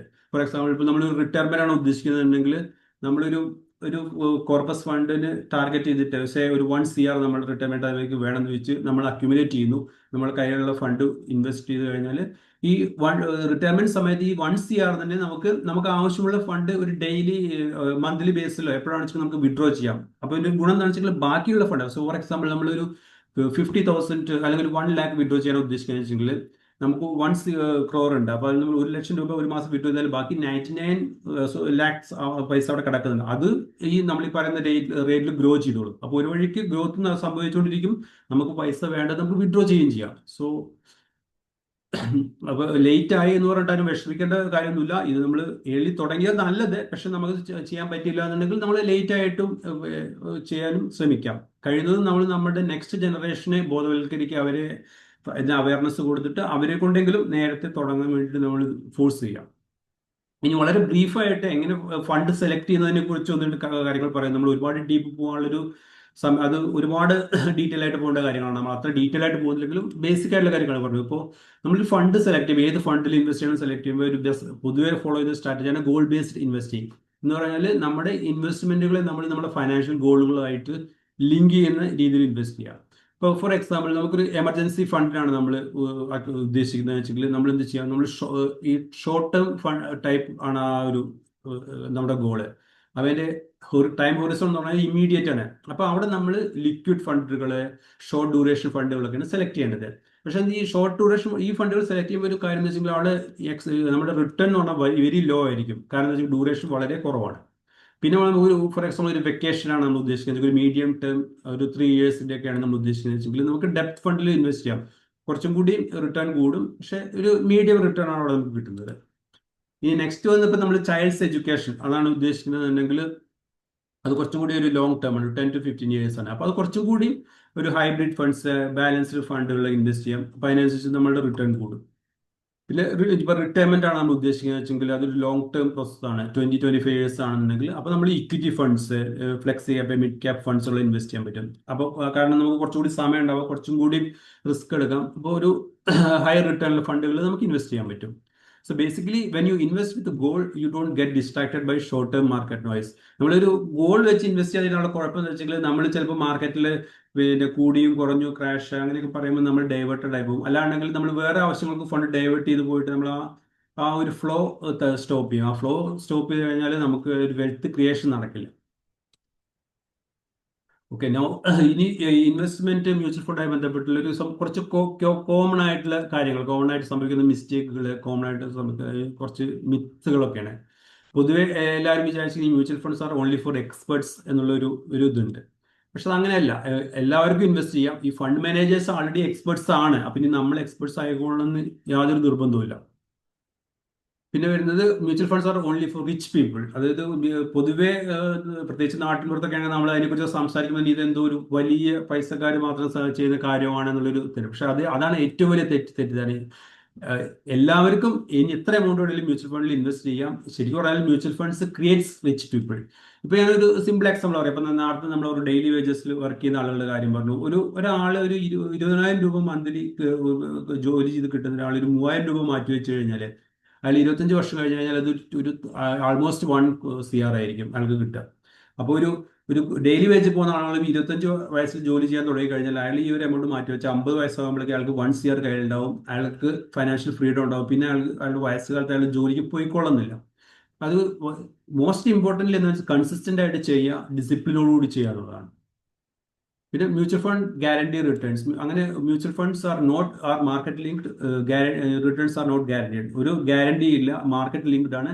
പക്ഷേ ഹിസ്റ്റോറിക്കലി കഴിഞ്ഞ കാലത്ത് പ്രവർത്തനം വെച്ച് നോക്കുമ്പോൾ മ്യൂച്വൽ ഫണ്ട്സ് ഒരു 15 to 16% ആവറേജ് റിട്ടേൺ കൊടുത്തിട്ടുണ്ട്. അതുകൊണ്ടാണ് നമ്മൾ ആ ഒരു റിട്ടേൺ എക്സ്പെക്ട് ചെയ്യുന്നത്. പക്ഷെ അതൊരു നമുക്ക് ഗ്യാരണ്ടി ചെയ്യാൻ പറ്റില്ല. ചില വർഷങ്ങളിൽ ഇപ്പൊ കഴിഞ്ഞ ഒരു വർഷം എന്ന് പറഞ്ഞാൽ കുറച്ച് മോശമായിരുന്നു. പക്ഷെ ഒരു 20 മുതൽ 24 വരെയുള്ള കാലം എടുത്തു കഴിഞ്ഞാൽ 30% കൊടുത്ത ഫണ്ടുകളുണ്ട്. അങ്ങനെ ഇതിന് ആവറേജ് ആണ് പറയുന്നത്. അതിനാണ് കുറച്ച് ലോങ് ടൈം ഇൻവെസ്റ്റ് ചെയ്യുമ്പോഴാണ് ആ റിട്ടേൺ ആവറേജ് ഇത് വരിക. പിന്നെ എല്ലാവരും ചെയ്യുന്നൊരു മിസ്റ്റേക്ക് ആണ് ഈ മാർക്കറ്റ് ഫോൾ ചെയ്യുന്ന സമയത്ത്, മാർക്കറ്റ് ക്രാഷ് ചെയ്യുന്ന സമയത്ത് പേടിച്ചിട്ട് നമ്മളെ ഇൻവെസ്റ്റ്മെന്റ് വോളിയം വാല്യൂ കുറഞ്ഞു കാണുമ്പോൾ പേടിച്ചിട്ട് SIP നിർത്താം. അത് ഒരിക്കലും ചെയ്യരുത്. മാർക്കറ്റ് താഴുമ്പോഴാണ് നമ്മൾ കറക്റ്റ് ആയിട്ട് SIP ചെയ്യേണ്ടത്. പറ്റുമെങ്കിൽ ലംസം കൂടി ചെയ്ത് കഴിഞ്ഞാൽ അതിന് ഗുണം എന്താണെന്ന് വെച്ചെങ്കിൽ മാർക്കറ്റ് തിരിച്ചു കയറുന്ന സമയത്ത് നമുക്ക് നല്ല റിട്ടേൺ, നമ്മളെ ഇൻവെസ്റ്റ്മെന്റ് വാല്യൂ വളരെ കൂടാൻ ചാൻസ് ഉണ്ട്. പിന്നെ നേരത്തെ പറയും ഇൻവെസ്റ്റിംഗ് വിത്തൗട്ട് എ ഗോൾ. പ്രത്യേകിച്ച് ലക്ഷ്യങ്ങളില്ലാതെ ഇൻവെസ്റ്റ് ചെയ്യുമ്പോൾ സംഭവിക്കുക എന്താണെന്ന് വെച്ചാൽ നമ്മളതിൽ ഇൻവെസ്റ്റ്മെന്റിൽ മുടക്കം വരുത്തും. ചില SIP നമ്മൾ സ്കിപ്പ് ചെയ്യും, ചിലപ്പോൾ നമ്മളത് വിഡ്രോ ചെയ്യും. അങ്ങനെ വരുമ്പോൾ നമ്മൾ ആ നേരത്തെ കാണിച്ച സ്ലൈഡിൽ ആ ഒരു വെൽത്ത് ക്രിയേഷൻ ഉണ്ടല്ലോ ലോങ് ടേം ഹോൾഡ് ചെയ്യുമ്പോൾ, അതേമാതിരി ആവറേജ് റുപ്പി കോസ്റ്റ് ആവറേജിങ് ഇതൊന്നും സംഭവിക്കില്ല. നമ്മളെപ്പോഴും ഒരു ടാർഗറ്റ് വെച്ചിട്ട് വേണം നമ്മൾ അത് ഇൻവെസ്റ്റ് ചെയ്യാൻ. പിന്നെ ഇപ്പൊ ഏറ്റവും സംഭവിക്കുന്ന വെച്ചാൽ taking advice from unqualified sources. നമുക്ക് ഒരുപാട് സോഴ്സുകളുണ്ട്. വാട്സപ്പിലായാലും യൂട്യൂബിലായാലും ഇൻസ്റ്റാഗ്രാമിലായാലും. അതുപോലെ തന്നെ നമ്മളെ ആളുകൾ വിളിച്ചുകൊണ്ടേയിരിക്കും. നമ്മൾക്ക് പ്രതീക്ഷിക്കാൻ കഴിയാത്ത അത്രയും വലിയ റിട്ടേൺ ഒക്കെ തന്നിട്ട് വിളിച്ചുകൊണ്ടിരിക്കും. ഒരു 20-25-30% ഒക്കെ ഓഫർ ചെയ്തിട്ടൊക്കെ നമ്മൾ ഇത് ചെയ്യും. അങ്ങനത്തെ ഇത് കണ്ടിട്ട് അതിൽ പോയി പെട്ടെന്ന് പൈസ ഉണ്ടാക്കാൻ ഇൻവെസ്റ്റ് ചെയ്യുക എന്നുള്ളതാണ് പലർക്കും വരുന്നൊരു അബദ്ധം. പിന്നെ ഇപ്പൊ ഏറ്റവും കൂടുതലായിട്ട് നാട്ടിൽ കണ്ടുവരുന്ന കാര്യം എന്താണെന്ന് വെച്ചെങ്കിൽ clubbing investment insurance and pension. ഇത് പ്രത്യേകിച്ച് ചെയ്തത് നമ്മൾ ബാങ്കുകളിലൂടെയാണ് കാണുന്നത്. കാരണം എന്താണെന്ന് വെച്ചെങ്കിൽ ഇവര് ഈ ഇൻവെസ്റ്റ്മെന്റും ഇൻഷുറൻസും പെൻഷനും മറ്റ് ബെനിഫിറ്റ്സും എല്ലാം കൂടി ക്ലബ് ചെയ്തിട്ട് ഒരു പ്രൊഡക്റ്റ് ആയിട്ട് നമുക്ക് തരാം. അപ്പോൾ ഇത് എൻ്റെ ഒരു പേഴ്സണൽ എക്സ്പീരിയൻസിൽ ഞാൻ പല ആളുകളും ഇവരോട് സംസാരിക്കുമ്പോൾ അവരെനിക്ക് അവർക്ക് തന്ന പ്രപ്പോസലിന്റെ ഡീറ്റെയിൽസ് അയച്ചു തരുമ്പോൾ അത് നമ്മൾ കാൽക്കുലേറ്റ് ചെയ്യാറുണ്ട് റിട്ടേൺ. അത് 5 to 6% ഒക്കെയാണ് അതിന്റെ റിട്ടേൺ വരുന്നത്. ശരിക്കും പറഞ്ഞാൽ ബാങ്ക് FDയെക്കാളും താഴെയാണ്. പക്ഷെ എന്താ വെച്ചാൽ സാധാരണക്കാരൻ ഒരാളെ സംബന്ധിച്ചിടത്തോളം അത് റിട്ടേൺ കാണിക്കുമ്പോൾ അവരൊരു ഹ്യൂജ് ഇത് കാണിക്കുമ്പോൾ നമുക്ക് മനസ്സിലാക്കാൻ കഴിയില്ല ഇതിന്റെ റിട്ടേൺ എന്താണെന്നുള്ളത്. അപ്പൊ കഴിയുന്നതും ഇൻവെസ്റ്റ്മെന്റ് എടുക്കുക, ഇൻഷുറൻസ് എടുക്കുക, പെൻഷൻ അങ്ങനെ നമുക്ക് എന്താണ് വേണിച്ചെങ്കിൽ അത് മാത്രം ചെയ്യുന്ന പ്രൊഡക്റ്റുകൾ എടുക്കുക. അതായിരിക്കും ഏറ്റവും best. Okay, now key takeaways. നമ്മൾ ഇതിൽ ഇപ്പൊ നമ്മുടെ ഒരു സെഷനിൽ പ്രധാനമായിട്ട് നമ്മൾ അറിഞ്ഞിരിക്കാൻ അല്ലെങ്കിൽ ഓർത്ത് വെക്കേണ്ട കാര്യങ്ങൾ ഇത്രയാണ്. Start early, invest regularly. There is no perfect time to start investing. നമുക്ക് എത്രയും പെട്ടെന്ന് തുടങ്ങാൻ പറ്റുന്നത് തുടങ്ങുക, റെഗുലറായിട്ട് ഇൻവെസ്റ്റ് ചെയ്യുക. ഇൻവെസ്റ്റ് ചെയ്യുന്ന ഒരു പെർഫെക്റ്റ് ടൈം ഒന്നുമില്ല. എപ്പോൾ നമുക്ക് ഇൻവെസ്റ്റ് ചെയ്യുന്നു അത് തന്നെയാണ് നമ്മളെ സംബന്ധിച്ചോളം perfect time. Stay invested through ups and downs. Market കയറുന്നു, താഴുന്നു, ഒന്ന് മൂവ് ചെയ്യാതിരിക്കുന്നു, അതൊന്നും നമ്മൾ നോക്കേണ്ട കാര്യമില്ല. നമ്മൾ keep invested. The best time to start investing in stock market is today. പിന്നെ മോസ്റ്റ് ഇമ്പോർട്ടൻ്റ്ലി ഇത് സ്റ്റോക്ക് മാർക്കറ്റിൽ മാത്രമല്ല ലൈഫിൽ എല്ലായിടത്തും ബാധകമായിട്ടുള്ള ഒരു പോയിന്റ് ആണ് consistency and discipline outperform intelligence. എത്ര ഇന്റലിജന്റ് ആയാലും നമ്മൾ പലപ്പോഴും കണ്ടുണ്ടാവും വളരെ ഇന്റലിജന്റ് ആയ ആളുകളാണെങ്കിലും പല കാര്യങ്ങളും അവർ സക്സസ് ആവുന്നില്ല. അതിന് കാരണം കൺസിസ്റ്റൻസി ഇല്ല, ഡിസിപ്ലിൻ ഇല്ലാത്തതുകൊണ്ടാണ്. ഈ 2 എലമെന്റ് ഉണ്ടാണെങ്കിൽ നിങ്ങൾക്ക് സക്സസ് ആവാൻ കഴിയും. പിന്നെ മ്യൂച്വൽ ഫണ്ട്സ് എന്ന് പറഞ്ഞു കഴിഞ്ഞാൽ പലപ്പോഴും ഷെയർ മാർക്കറ്റ് എന്ന് പറഞ്ഞു കഴിഞ്ഞാൽ ആളുകൾ വിചാരം പെട്ടെന്ന് പൈസ ഉണ്ടാക്കുന്ന ഒരു സംഭവമാണ്. അങ്ങനെയല്ല. Mutual funds are not for getting rich quick, they are building wealth steadily. Stock മാർക്കറ്റിനെ കുറിച്ചുള്ള കോട്ടാണ്. Stock market is a place where wealth is transferred from impatient to patient. ഇത് പേഴ്സണലി എക്സ്പീരിയൻസ് ഉള്ള കാര്യമാണ് ഇത് ഞാൻ പറയുന്നത്. കാരണം വെച്ചാൽ നമ്മൾ വളരെ ക്ഷമയോടുകൂടി വെയിറ്റ് ചെയ്ത് കഴിഞ്ഞാലാണ് നമുക്ക് അവിടെ വെൽത്ത് ക്രിയേറ്റ് ചെയ്യാൻ പറ്റും. നമ്മൾ ഇംപേഷ്യന്റ് ആയിട്ട് ധൃതി കൂട്ടി കഴിഞ്ഞാൽ സ്റ്റോക്ക് മാർക്കറ്റിൽ നമുക്ക് പൈസ നഷ്ടപ്പെടുകയുള്ളൂ, ലാഭം ഉണ്ടാവില്ല. And most importantly, if you don't make your money work for you, you will end up work money forever. നമ്മുടെ സമ്പാദിച്ച പൈസ നമുക്ക് വേണ്ടി പണിയെടുക്കാൻ, ആ പണിയെടുക്കുന്ന വിധത്തിൽ നമ്മൾ ഇൻവെസ്റ്റ് ചെയ്തില്ലെങ്കിൽ നമ്മൾ ഈ പൈസയ്ക്ക് വേണ്ടി നമ്മൾ എന്നും പണിയെടുത്തുകൊണ്ടിരിക്കേണ്ടി വരും. അപ്പം നമ്മൾ നല്ല പൈസ ഉണ്ടാക്കിയ നല്ല മ്യൂച്വൽ ഫണ്ടുകളിൽ ഇൻവെസ്റ്റ് ചെയ്യുക, അവർ നല്ല കമ്പനികളിൽ ഇൻവെസ്റ്റ് ചെയ്യും. ആ കമ്പനികൾ നമുക്ക് വേണ്ടി പണിയെടുത്തുകൊണ്ട് പൈസ ഉണ്ടാക്കിക്കൊണ്ടിരിക്കും. അതിൽ നിന്ന് കിട്ടുന്ന ഡിവിഡൻഡ്, അതിൽ നിന്ന് കിട്ടുന്ന ഗെയിൻ കൊണ്ട് നമുക്ക് നമ്മുടെ ജീവിതം മുന്നോട്ട് കൊണ്ടുപോകാൻ കഴിയും. അപ്പൊ നമ്മളെ ജീവിതാവസാനം വരെ പണിയെടുക്കുക എന്നുള്ളതല്ല നമ്മുടെ ടാർഗറ്റ്. നമ്മൾ കുറച്ചു കാലം പൈസയ്ക്ക് വേണ്ടി പണിയെടുക്കുന്നു, അത് കഴിഞ്ഞ് ആ പൈസ നമുക്ക് വേണ്ടി പണിയെടുക്കണം. ഓക്കെ, ഇതാണ് ഇന്നത്തെ നമ്മുടെ സ്ലൈഡിൽ ഞാൻ പറയാൻ ഉദ്ദേശിച്ച കാര്യങ്ങൾ. ഇനി നമുക്കൊരു ക്വസ്റ്റ്യൻ ആൻസേഴ്സ് എന്തെങ്കിലും ഉണ്ടെങ്കിൽ ഇത് ചെയ്യാം. ഇതിപ്പോ കൂടുതൽ ഡീറ്റെയിൽ ആയിട്ട് എന്തെങ്കിലും ഇതിപ്പോ നമ്മൾ എന്താണെന്ന് വെച്ചെങ്കിൽ എത്ര നമ്മൾ ഫണ്ട് സെലക്ഷനെ കുറിച്ച് പറഞ്ഞു കഴിഞ്ഞാലും എല്ലാവരുടെയും റിക്വയർമെന്റ് ഡിഫറെന്റ് ആയിരിക്കും. എല്ലാവരുടെയും റിസ്ക് പ്രൊഫൈൽ ഡിഫറെന്റ് ആയിരിക്കും. അവരുടെ ഇൻകം, അവരുടെ ഏജ്, ഹെൽത്ത് സ്റ്റാറ്റസ്, അങ്ങനെയൊക്കെ ഒരുപാട് ഡിപ്പെൻസ് ചെയ്തിട്ടാണ് ഈ ഫണ്ടുകൾ നമ്മൾ കൊടുക്കുന്നത്. അപ്പോൾ കൂടുതൽ ഡീറ്റെയിൽസ് വേണമെങ്കിൽ ഞാൻ ഈ നമ്പർ ഇമെയിൽ അഡ്രസ്സ് ഷെയർ ചെയ്തിട്ടുണ്ട്. മോസ്റ്റ്ലി നിങ്ങൾക്ക് എല്ലാവർക്കും അറിയാം എൻ്റെ കോൺടാക്ട് ഡീറ്റെയിൽസ്. അപ്പോൾ നമ്മൾ പേഴ്സണലി കോൺടാക്ട് ചെയ്യണമെങ്കിൽ നമുക്കത് പേഴ്സണലി ഡിസ്കസ് ചെയ്യാൻ പറ്റും. Okay, fine. ഇനി നമുക്ക് ക്വസ്റ്റ്യൻസിലേക്ക് കടക്കാം. എന്തെങ്കിലും പ്രത്യേകിച്ച് ക്വസ്റ്റ്യൻസ് ഉണ്ടെങ്കിൽ ചോദിക്കാം. ആദ്യത്തെ ചോദ്യം വരാൻ ഇത്തിരി സമയം എടുക്കും, അത് കഴിഞ്ഞാൽ ശരിയാവും. പറയൂ. ഏതെങ്കിലും സ്ലൈഡിലേക്ക് തിരിച്ചു പോകണമെന്നുണ്ടെങ്കിൽ പറഞ്ഞാൽ നമുക്ക് തിരിച്ചു പോവാം. No problem. Thank you so much. So first and foremost, a very crisp and clear presentation, and can't imagine that it's your first presentation. It's been really good. So congratulations for that. And the question, you told me this before also, that 15% is roughly on an average namala mutual fund returns expect cheyyunnathu, and there is no guarantee for it. So what gives you the feel that it will remain at 15% and it will not go down? Is it the confidence in the Indian economy, or is it the global economy, or what is it?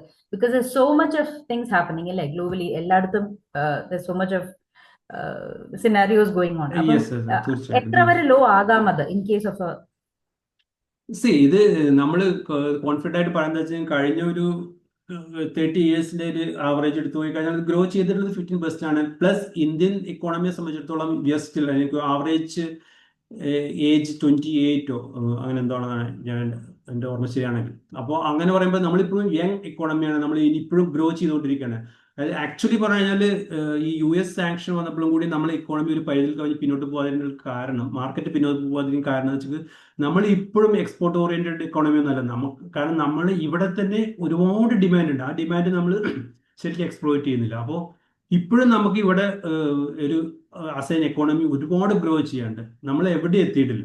അപ്പോൾ ആ ഒരു next 10 to 15 years അത് ആ ഒരു growth continue ചെയ്യും എന്നുള്ളൊരു confidence ഉണ്ട്. അതുകൊണ്ടാണ് നമ്മൾ അത്രയും ഇതായിട്ട് പറയുന്നത്.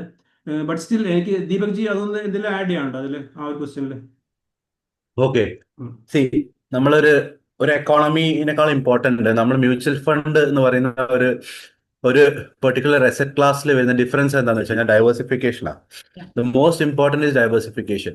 ഈ ഡൈവേഴ്സിഫിക്കേഷൻ എന്ന് പറയുന്നത് ഞാനോ മുരളിയേട്ടനോ ഹരിയേട്ടനോ അല്ലെങ്കിൽ താങ്കളോ ഇൻവെസ്റ്റ് ചെയ്യുന്ന കൈൻഡ് ഓഫ് ഡൈവേഴ്സിഫിക്കേഷൻ അല്ല.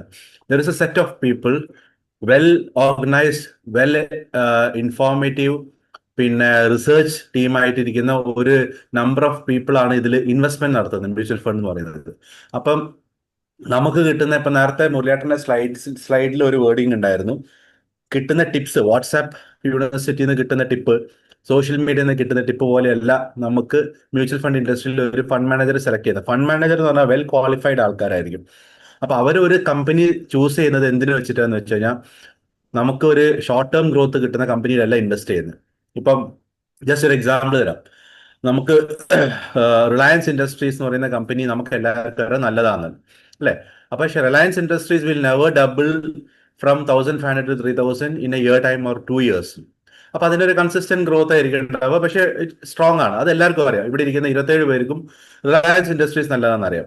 പക്ഷെ അടുത്ത റിലയൻസ് ആവാൻ പോകുന്ന കമ്പനി ഇന്ന് നമുക്ക് 27 പേർക്കും അറിയില്ല. ക്ലിയർ? ആ നമുക്ക് 27 പേർക്ക് അറിയാത്ത കമ്പനിയെ ചൂസ് ചെയ്യുന്നതാണ് മ്യൂച്വൽ ഫണ്ട് ഇൻഡസ്ട്രിയിലുള്ള വെൽ എക്സ്പേർട്ട് ആയിട്ടുള്ള ഫണ്ട് മാനേജേഴ്സ് ചൂസ് ചെയ്യുന്നത്. അതെങ്ങനെയാ ചൂസ് ചെയ്യുന്നത്? അവര് അടുത്ത 5 വർഷക്കാർ ഇപ്പൊ നമുക്ക് ഫോർ എവർ എന്ന് പറയുന്ന ഒരു കമ്പനി ഇന്ന് ലൈഫിൽ ഇല്ല. കാരണം പണ്ട് നമ്മൾ വിപ്രോ എന്ന് പറഞ്ഞ കമ്പനിയിൽ ഇൻവെസ്റ്റ് ചെയ്ത ഒരാളുടെ കഥ നമ്മളെല്ലാവരും പലർക്കും അറിയായിരിക്കും. 1 ലക്ഷം ഇൻവെസ്റ്റ് ചെയ്തിട്ട് ഇന്ന് 552 കോടി ഹോൾഡ് ചെയ്യുന്ന ഒരു വ്യക്തിയുടെ ചരിത്രമുണ്ട്. ആ ഹിസ്റ്ററി സംതിങ് ഡിഫറെന്റ്. അപ്പൊ അതേപോലെ ഒരു ഫ്യൂച്ചറിൽ മൾട്ടി ബാഗർ ആവാനും ഫ്യൂച്ചറിൽ കൂടുതൽ ഗ്രോത്ത് കിട്ടാനും സാധ്യതയുള്ള ഒരു 5 വർഷത്തേക്ക് അല്ലെങ്കിൽ മാക്സിമം ഒരു 10 വർഷത്തേക്കൊക്കെ സാധ്യതയുള്ള ഒരു കമ്പനീനെ ചൂസ് ചെയ്യുന്നതാണ് ഫണ്ട് മാനേജറുടെ ജോബ് എന്ന് പറയുന്നത്. അപ്പൊ ഈ തരത്തിലുള്ള എക്സ്പേർട്ട് എന്നുള്ള എക്സ്പീരിയൻസ് പീപ്പിൾ ഇരിക്കുന്നത് കൊണ്ടാണ് മ്യൂച്വൽ ഫണ്ട് ഇൻഡസ്ട്രിയിൽ ഒരിക്കലും നമുക്ക് ലോസ് വരാത്തത്. അതേസമയം സ്റ്റോക്സിൽ 20 വർഷം 30 വർഷമായിട്ട് ഇരുന്നിട്ട് ഷോർട്ട് ടേം ചെയ്തിട്ട് ഇന്നും അതേ ബസ് സ്റ്റാൻഡിൽ ഇരിക്കുന്ന ആൾക്കാരുണ്ടാവും അല്ലെ? എവിടെ എത്താ? കാരണം ചേഞ്ച് ചെയ്ത് ഒരാൾ പറയുന്നത് കേൾക്കും, വേറെ ആൾ പറയുന്നത് കേൾക്കും, അങ്ങനെ മാറി മാറി മാറി വന്നിരുന്ന അതേ സ്റ്റാൻഡിൽ ഇരിക്കുന്ന ആൾക്കാരുണ്ടാവും. അതേപോലെ കാശ് ഉണ്ടാക്കിയവരും ഉണ്ടാവും. അപ്പൊ മ്യൂച്വൽ ഫണ്ട് ഇൻഡസ്ട്രിയിൽ എന്തുകൊണ്ട് ലോസ് വരുന്നില്ല എന്നുള്ളതിന് simple answer, it is handled by well expert people. ഒരു ടീം ഓഫ് പീപ്പിൾ, എന്താ പറയുക, എക്സ്പേർട്സ് ആണ്, എക്സ്പീരിയൻസ് പീപ്പിൾ ആണ് ഇതിൽ ഇരിക്കുന്നത്. മൂന്നാമത്തത് diversification, which is most important. Diversification എന്ന് പറയുന്നത് നമ്മൾ ഡൈവേഴ്സിഫൈ ചെയ്യുന്ന പോലെ 4-5 സ്റ്റോക്സിലേക്ക് അല്ല അവർ ഡൈവേഴ്സിഫൈ ചെയ്യുന്നത്. ഒരു മ്യൂച്വൽ ഫണ്ട് മിഡ് ക്യാപ് സെക്ടറോ അല്ലെങ്കിൽ ലാർജ് ക്യാപ്പിലാണെങ്കിൽ പോലും മിനിമം ഒരു 70 to 90 കമ്പനീസിലേക്ക് ചെയ്യും. ഇത് സ്മോൾ ക്യാപ്പ് ആണെങ്കിൽ it might even go to 300 companies. അപ്പൊ അത്രയും ഡൈവേഴ്സിഫിക്കേഷൻ വരുന്നതുകൊണ്ട് forget about that question. Okay. Clear? Thank you. Yeah, sure. Thanks.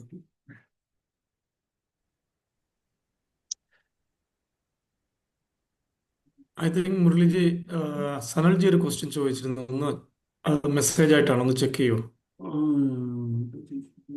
Dividend from shares through mutual fund.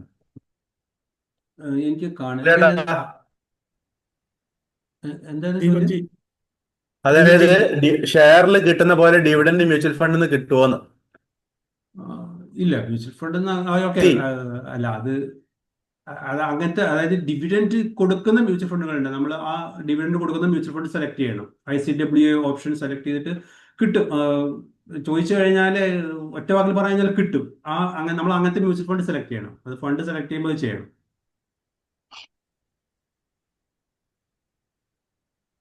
അല്ല, അതിൽ വേറൊരു ഡ്രോബാക്കും കൂടെ ഉണ്ട്.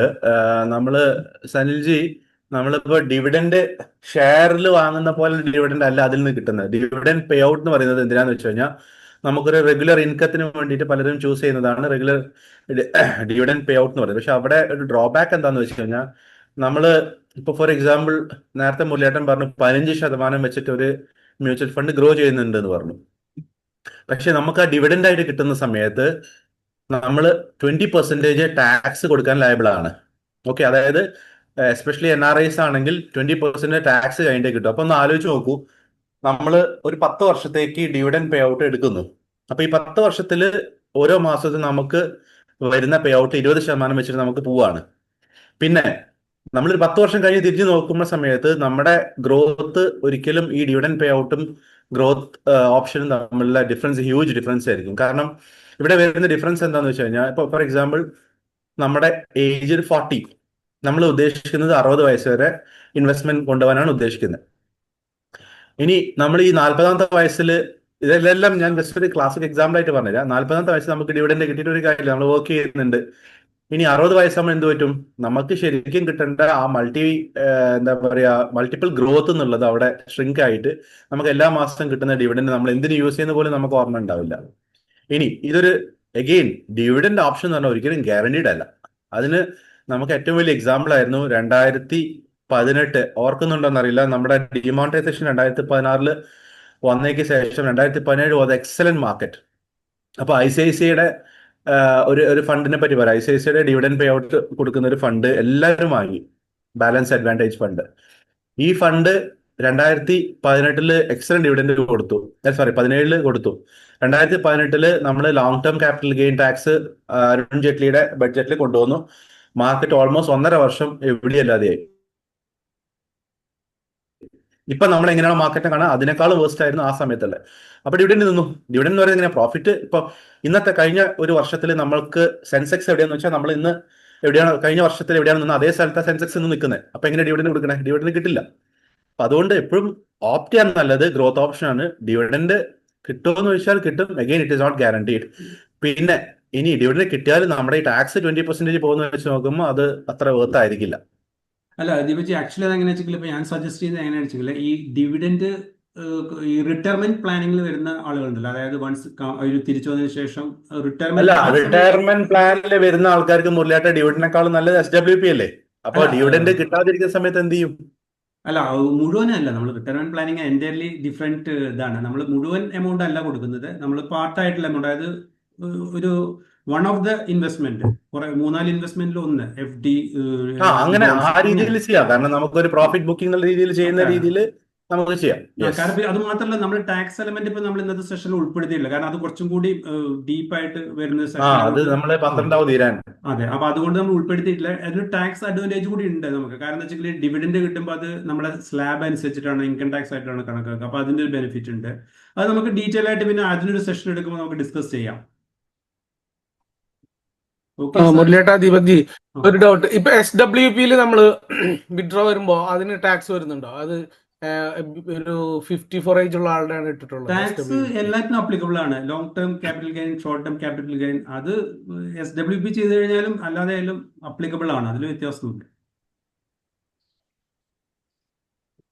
ഇപ്പൊ എബോ 60 ആയാലും ടാക്സ് ഉണ്ട് അല്ലെ? അതിന് എബോ ഏജ് 60 ഒരു ഇതുമില്ല. ഉള്ളവരായാലും ടാക്സ് ഏജ് തമ്മിലൊരു ബന്ധമില്ല. എനിക്ക് തോന്നുന്നു 85 കഴിഞ്ഞാൽ എന്തോ ഒരു ചെറിയ ബവിൻജി, ചേഞ്ച് അതിന്റെ തോന്നുന്നു. പേര് ഇൻകം ടാക്സ് എന്നല്ല, അതിന് ക്യാപിറ്റൽ ഗെയിൻ ടാക്സ് എന്നാ പറയണേ. I not sure. ഓക്കെ എനിക്ക് ഓക്കെ. തോന്നുന്നു 85 കഴിഞ്ഞാൽ മുരളിയേട്ടൻ എന്തോ പറഞ്ഞ ഒരു ചെറിയ കേട്ടില്ല. ചേഞ്ച് ഉണ്ടെന്ന് തോന്നുന്നു. Okay okay.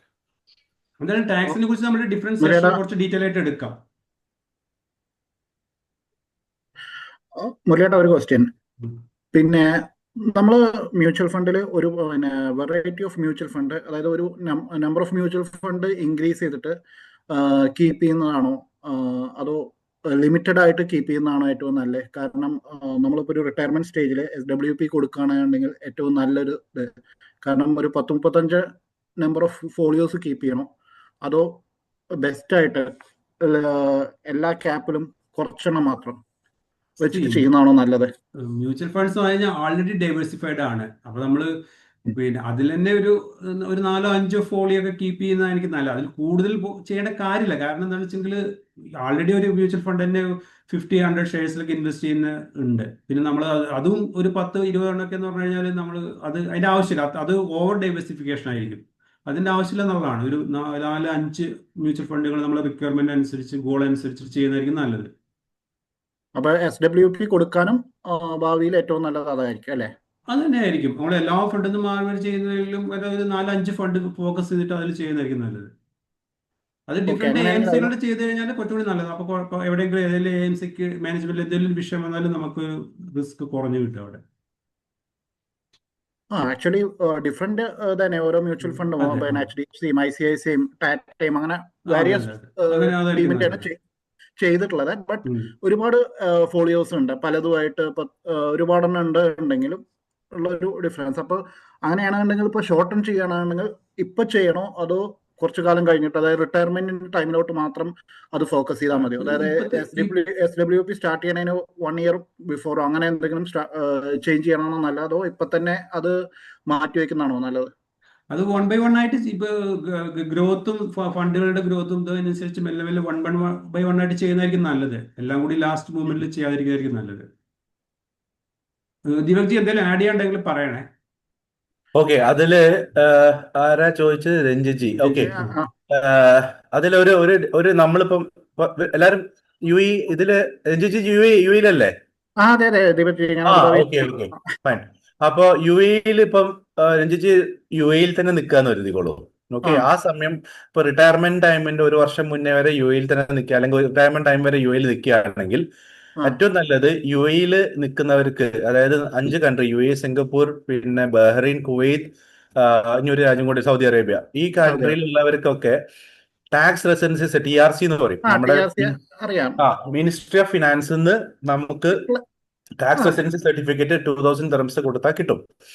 അപ്പൊ ആ സർട്ടിഫിക്കറ്റ് വെച്ച്, അത് അഗെയിൻ ഞാൻ പറയാം, ഇത് എല്ലാവർക്കും ആപ്ലിക്കബിൾ ആവണമെന്നുണ്ടെങ്കിൽ നമ്മുടെ പോർട്ട്ഫോളിയോ സൈസ് അത്രയും വലുതായിരിക്കണം, എന്നാൽ മാത്രമേ ഇത് ചെയ്തിട്ട് കാര്യമുള്ളൂ. കാരണം 2000 ദിർഹംസ് കൊടുത്തിട്ട്, അതായത് ഇപ്പൊ കാലണ്ടർ ഇയർ ആയിട്ട്, പണ്ട് ഫൈനാൻഷ്യൽ ഇയർ ആയിരുന്നു. അപ്പൊ കാലണ്ടർ ഇയർ ഫോർ എക്സാമ്പിൾ താങ്കൾ നാട്ടിലേക്ക് പോകുന്നത് 2040 ജാനുവരിയിലാണെങ്കിൽ അതിൽ കാര്യമില്ല. 2040 എക്സാമ്പിൾ ആയിട്ട് ഒരു സെപ്റ്റംബർ അല്ല 180 ദിവസം കഴിഞ്ഞ ഒക്ടോബറിൽ 183 ദിവസം. ആ അപ്പോ ആ പെർട്ടിക്കുലർ ഡേറ്റ് കഴിയുന്ന സമയത്ത് നമ്മൾ TRC അപ്ലൈ ചെയ്യുക. എന്നിട്ട് ചില ഫണ്ട് ഹൗസ് എല്ലാം, മ്യൂച്വൽ ഫണ്ട് ഹൗസ് എന്ത് ചെയ്യുന്നു, നമ്മൾ റിഡംഷന് മുന്നേ ഈ TRC അവർക്ക് അയച്ചു കൊടുത്താൽ അവർ അപ്ഡേറ്റ് ചെയ്തിട്ട് വിത്തൗട്ട് ടാക്സ് നമുക്ക് കിട്ടും. ചില ഫണ്ട് ഹൗസ് റിഡംഷൻ നടത്തി കഴിഞ്ഞിട്ട് നമുക്ക് ഈ TRC ടാക്സ് ITR ഫയൽ ചെയ്യുന്ന സമയത്ത് കൊടുത്തു കഴിഞ്ഞാൽ വിത്തൗട്ട് ആ ടാക്സ് റീഫണ്ടും കിട്ടും. അങ്ങനെ ചെയ്തിട്ട് പ്രവാസികൾ നാട്ടിലേക്ക് പോകുമ്പോൾ എന്താ ഗുണം എന്ന് വെച്ചാൽ, ഇപ്പോൾ ജസ്റ്റ് ഒരു എക്സാമ്പിൾ തരാം. നമ്മൾ ഇൻവെസ്റ്റ് നേരത്തെ കാണിച്ച പോർട്ട്ഫോളിയോയിൽ നമ്മൾ കണ്ടു 24 ഒന്ന് ആ സ്ലൈഡ് ഒന്ന് എടുക്കുവോ മുരളിയേട്ടാ, മറ്റേ നമ്മുടെ SIP 15, 20, 30 വർഷത്തെ ആ സ്ലൈഡിലേക്ക് ഒന്ന് പോവോ? കാണുന്നുണ്ട് അത്. ഓക്കെ, ഇത് മതി. ഇപ്പൊ ഈ സ്ലൈഡിൽ ഒന്ന് അത് ചെയ്യാവോ? ഈ ഒരൊറ്റ സ്ലൈഡ് ആയിട്ട് എടുക്കാവോ? കറന്റ് സ്ലൈഡ് വേണ്ട, എല്ലാവർക്കും കാണാലോ അല്ലെ? ഇത് ഡബിൾ ആയി, അത് ക്ലിയർ സ്ലൈഡ് ആയി പോയി. മറ്റേ ഡിസ്പ്ലേ സെറ്റിംഗ്സിൽ ഒന്ന് പോവാം മുരളിയേട്ടാ. അല്ലല്ല, ഞാൻ ഇത് ആഡ് ചെയ്യാം, കുറച്ച് വലുതാകാം. ക്ലിയർ ആണോ? മതി. ഓക്കെ, ഇത് മതി. എല്ലാവർക്കും കാണാലോ അല്ലെ? ഇപ്പൊ ഒരാള് 25 വർഷമായിട്ട് UAE ഇൻവെസ്റ്റ്മെന്റ് നടത്തി അവർക്ക് കിട്ടുന്ന ഗ്രോത്ത് എന്ന് പറയുന്നത്, അതായത് ഞാൻ 25 വർഷം ഇൻവെസ്റ്റ് ചെയ്യുന്ന ഫിഗർ ആണ്, അത് മാത്രം നോക്കിയാൽ മതി. നമ്മൾ ഇൻവെസ്റ്റ് ചെയ്ത എമൗണ്ട് എത്രയാ? 30 ലക്ഷം. നമുക്ക് ലാഭം കിട്ടിയ എത്രയാ? 1,76,00,000 നമുക്ക് കിട്ടിയ ലാഭം. 2,98 CR ലാഭം കിട്ടുന്നത്. ഓക്കെ, മറ്റേ സോറി, ഇത് ലാസ്റ്റ് എന്താ? അപ്പൊ അത് ഡിഫറൻസ് ആണ്. 20 വർഷം 25 വർഷത്തിന്റെ ഇടയിൽ 5 വർഷത്തിൽ ഡിഫറൻസ് ആണ്. Okay fine.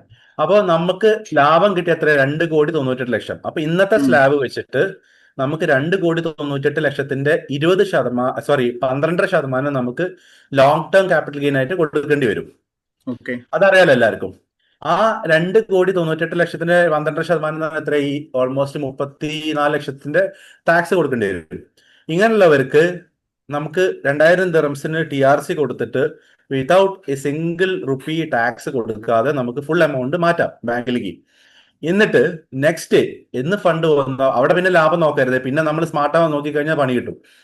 പിന്നെ ഇമ്മീഡിയറ്റ്ലി നമ്മൾ ഇതേ എമൗണ്ട് ഫുൾ എമൗണ്ട് റീഇൻവെസ്റ്റ് ചെയ്യുക ഒരു പെർട്ടിക്കുലർ ഫണ്ടിലേക്ക്. അതായത് നമ്മൾ എന്തിനാണ് ഇൻവെസ്റ്റ് ചെയ്തത് അതിലേക്ക് റീഇൻവെസ്റ്റ് ചെയ്തിട്ട് പിന്നെ നമുക്ക് SWP സ്റ്റാർട്ട് ചെയ്ത് കഴിഞ്ഞാൽ അതിന്റെ ഈ 34 ലക്ഷം ലാഭിക്കുന്ന ഒരു ഗുണം കിട്ടും. അപ്പൊ ആ രീതിയിൽ ഇത് എഗെയിൻ ഞാൻ പറയാ, നാട്ടിൽ പോയിട്ട് ചെയ്യേണ്ട കാര്യമല്ല, ഇവിടെ നിൽക്കുമ്പോൾ മാത്രം കിട്ടുന്ന ബെനിഫിറ്റ് ആണ് ഇത്. ഇനി അടുത്ത 10 വർഷം കഴിഞ്ഞാൽ 2040 ഞാൻ ഈ പറഞ്ഞ സമയത്ത് ഇന്ത്യൻ ഗവൺമെന്റ് ഈ റൂൾ എടുത്തു കളഞ്ഞാൽ ഒന്നും ചെയ്യാനില്ല.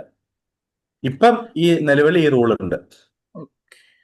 ഇത് ഇപ്പൊ ഇൻക്രീസ് ചെയ്തിട്ടുണ്ടോ? അതിന്റെ കഴിഞ്ഞ 2 വർഷം മുന്നേ എടുക്കുമ്പോൾ 1000 ദിർഹമായിരുന്നു ഇൻഡിവിജ്വല്. ഇപ്പൊ 1850 പ്ലസ് എന്തോ വാറ്റും കാര്യങ്ങളും 2000 അടുത്ത് വരുന്ന കേട്ടത്. ഞാൻ അന്ന് എടുക്കുന്ന സമയത്ത് 1000 TRCക്ക് 250 പ്ലസ് വാറ്റ്, പിന്നെ എൻട്രി എക്സിറ്റിന്റെ ICA ആപ്പിൽ നിന്ന് എടുക്കാനും, പിന്നെ 1050 മറ്റേ നമ്മള് ലാസ്റ്റ് ഇത് അവർക്ക് സബ്മിറ്റ് ചെയ്ത് എല്ലാം ഇതായി കഴിഞ്ഞാൽ അവരുടെ മെയിൽ വരുമ്പോൾ അത് ഓക്കെ ആണെങ്കിൽ അത് സബ്മിറ്റ് ചെയ്യേണ്ട എമൗണ്ട് അങ്ങനെ. എന്നിട്ട് ഞാൻ ചെയ്തത് ജസ്റ്റ് ഒരു എക്സാമ്പിൾ ഞാൻ ചെയ്തത്, എന്നിട്ട് പിന്നെ ITR സബ്മിറ്റ് ചെയ്തപ്പോൾ TRCയും കൂടി കൊടുത്തു. അങ്ങനെ ചെയ്യുമ്പോ എന്താന്ന് പറയാം രഞ്ജിജി, വ്യത്യാസം. ഇപ്പം നമ്മള് ഇൻവെസ്റ്റ് ചെയ്യാൻ ഉദ്ദേശിക്കുന്നത് ജാനുവരിയിലാണ് കരുതിക്കോളൂ. നിങ്ങൾക്ക് ഈ ഫണ്ട് റീഫണ്ട് കിട്ടുന്നത് ജൂലൈയിലായിരിക്കും മിക്കവാറും ഫയല് റിട്ടേൺ ചെയ്തിട്ട്. അപ്പൊ ആ ജൂലൈ വരെ നമുക്ക് യൂട്ടിലൈസ് ചെയ്യാനില്ല കാശ്. അതേസമയം അതിന് മുന്നേ ഫണ്ട് ഹൗസിന് ഇത് കൊടുത്തു കഴിഞ്ഞാൽ ആ എൻറ്റയർ എമൗണ്ട് നമ്മുടെ അക്കൗണ്ടിലേക്ക് വരുമല്ലോ. ഓക്കെ ഇപ്പൊ മനസ്സിലായി. ഇതെനിക്ക് അറിയില്ലായിരുന്നു. ഇത് ഇതായി. അപ്പൊ നമ്മള് പിന്നെ റിഡംഷൻ കൊടുക്കുന്ന സമയത്ത് തന്നെ പിന്നെ ഈ TRCയും കൂടി അവർക്ക് കൊടുക്കണം. പിന്നെ രണ്ടാമത്തെ കാര്യം, നമുക്ക് ഇപ്പോ NRE അക്കൗണ്ടിലേക്ക് തന്നെയാണ് ഈ കാശ് വരുന്നത്. നമ്മള് വീണ്ടും ഒരു 2 വർഷം കൂടെ NRE അക്കൗണ്ട് മെയിൻറ്റെയിൻ ചെയ്യാൻ ഉദ്ദേശിക്കുന്നുണ്ട്, അല്ലെങ്കിൽ നമ്മൾ 2 വർഷം കൂടെ ഇവിടെ നിൽക്കുന്നുണ്ടെന്ന് ഉണ്ടെങ്കിൽ എപ്പോഴും നല്ലത് അതിന് മുന്നേ സബ്മിറ്റ് ചെയ്യുന്നത്. ഇല്ലെങ്കിൽ എന്ത് പറ്റുന്ന വെച്ചാൽ നമുക്ക് റീഫണ്ട് കിട്ടുന്നത് ഒരിക്കലും NRE അക്കൗണ്ടിലേക്ക് ആയിരിക്കില്ല, NROയിലേക്ക് ആയിരിക്കും കിട്ടുക. പ്രവാസി. അതെ, ഓക്കെ. യെസ് അതൊരു പോയിന്റ് ആയിരുന്നു, അത് എനിക്കറിയില്ലായിരുന്നു. അത് പറഞ്ഞതിന് താങ്ക് യു. ഓക്കെ.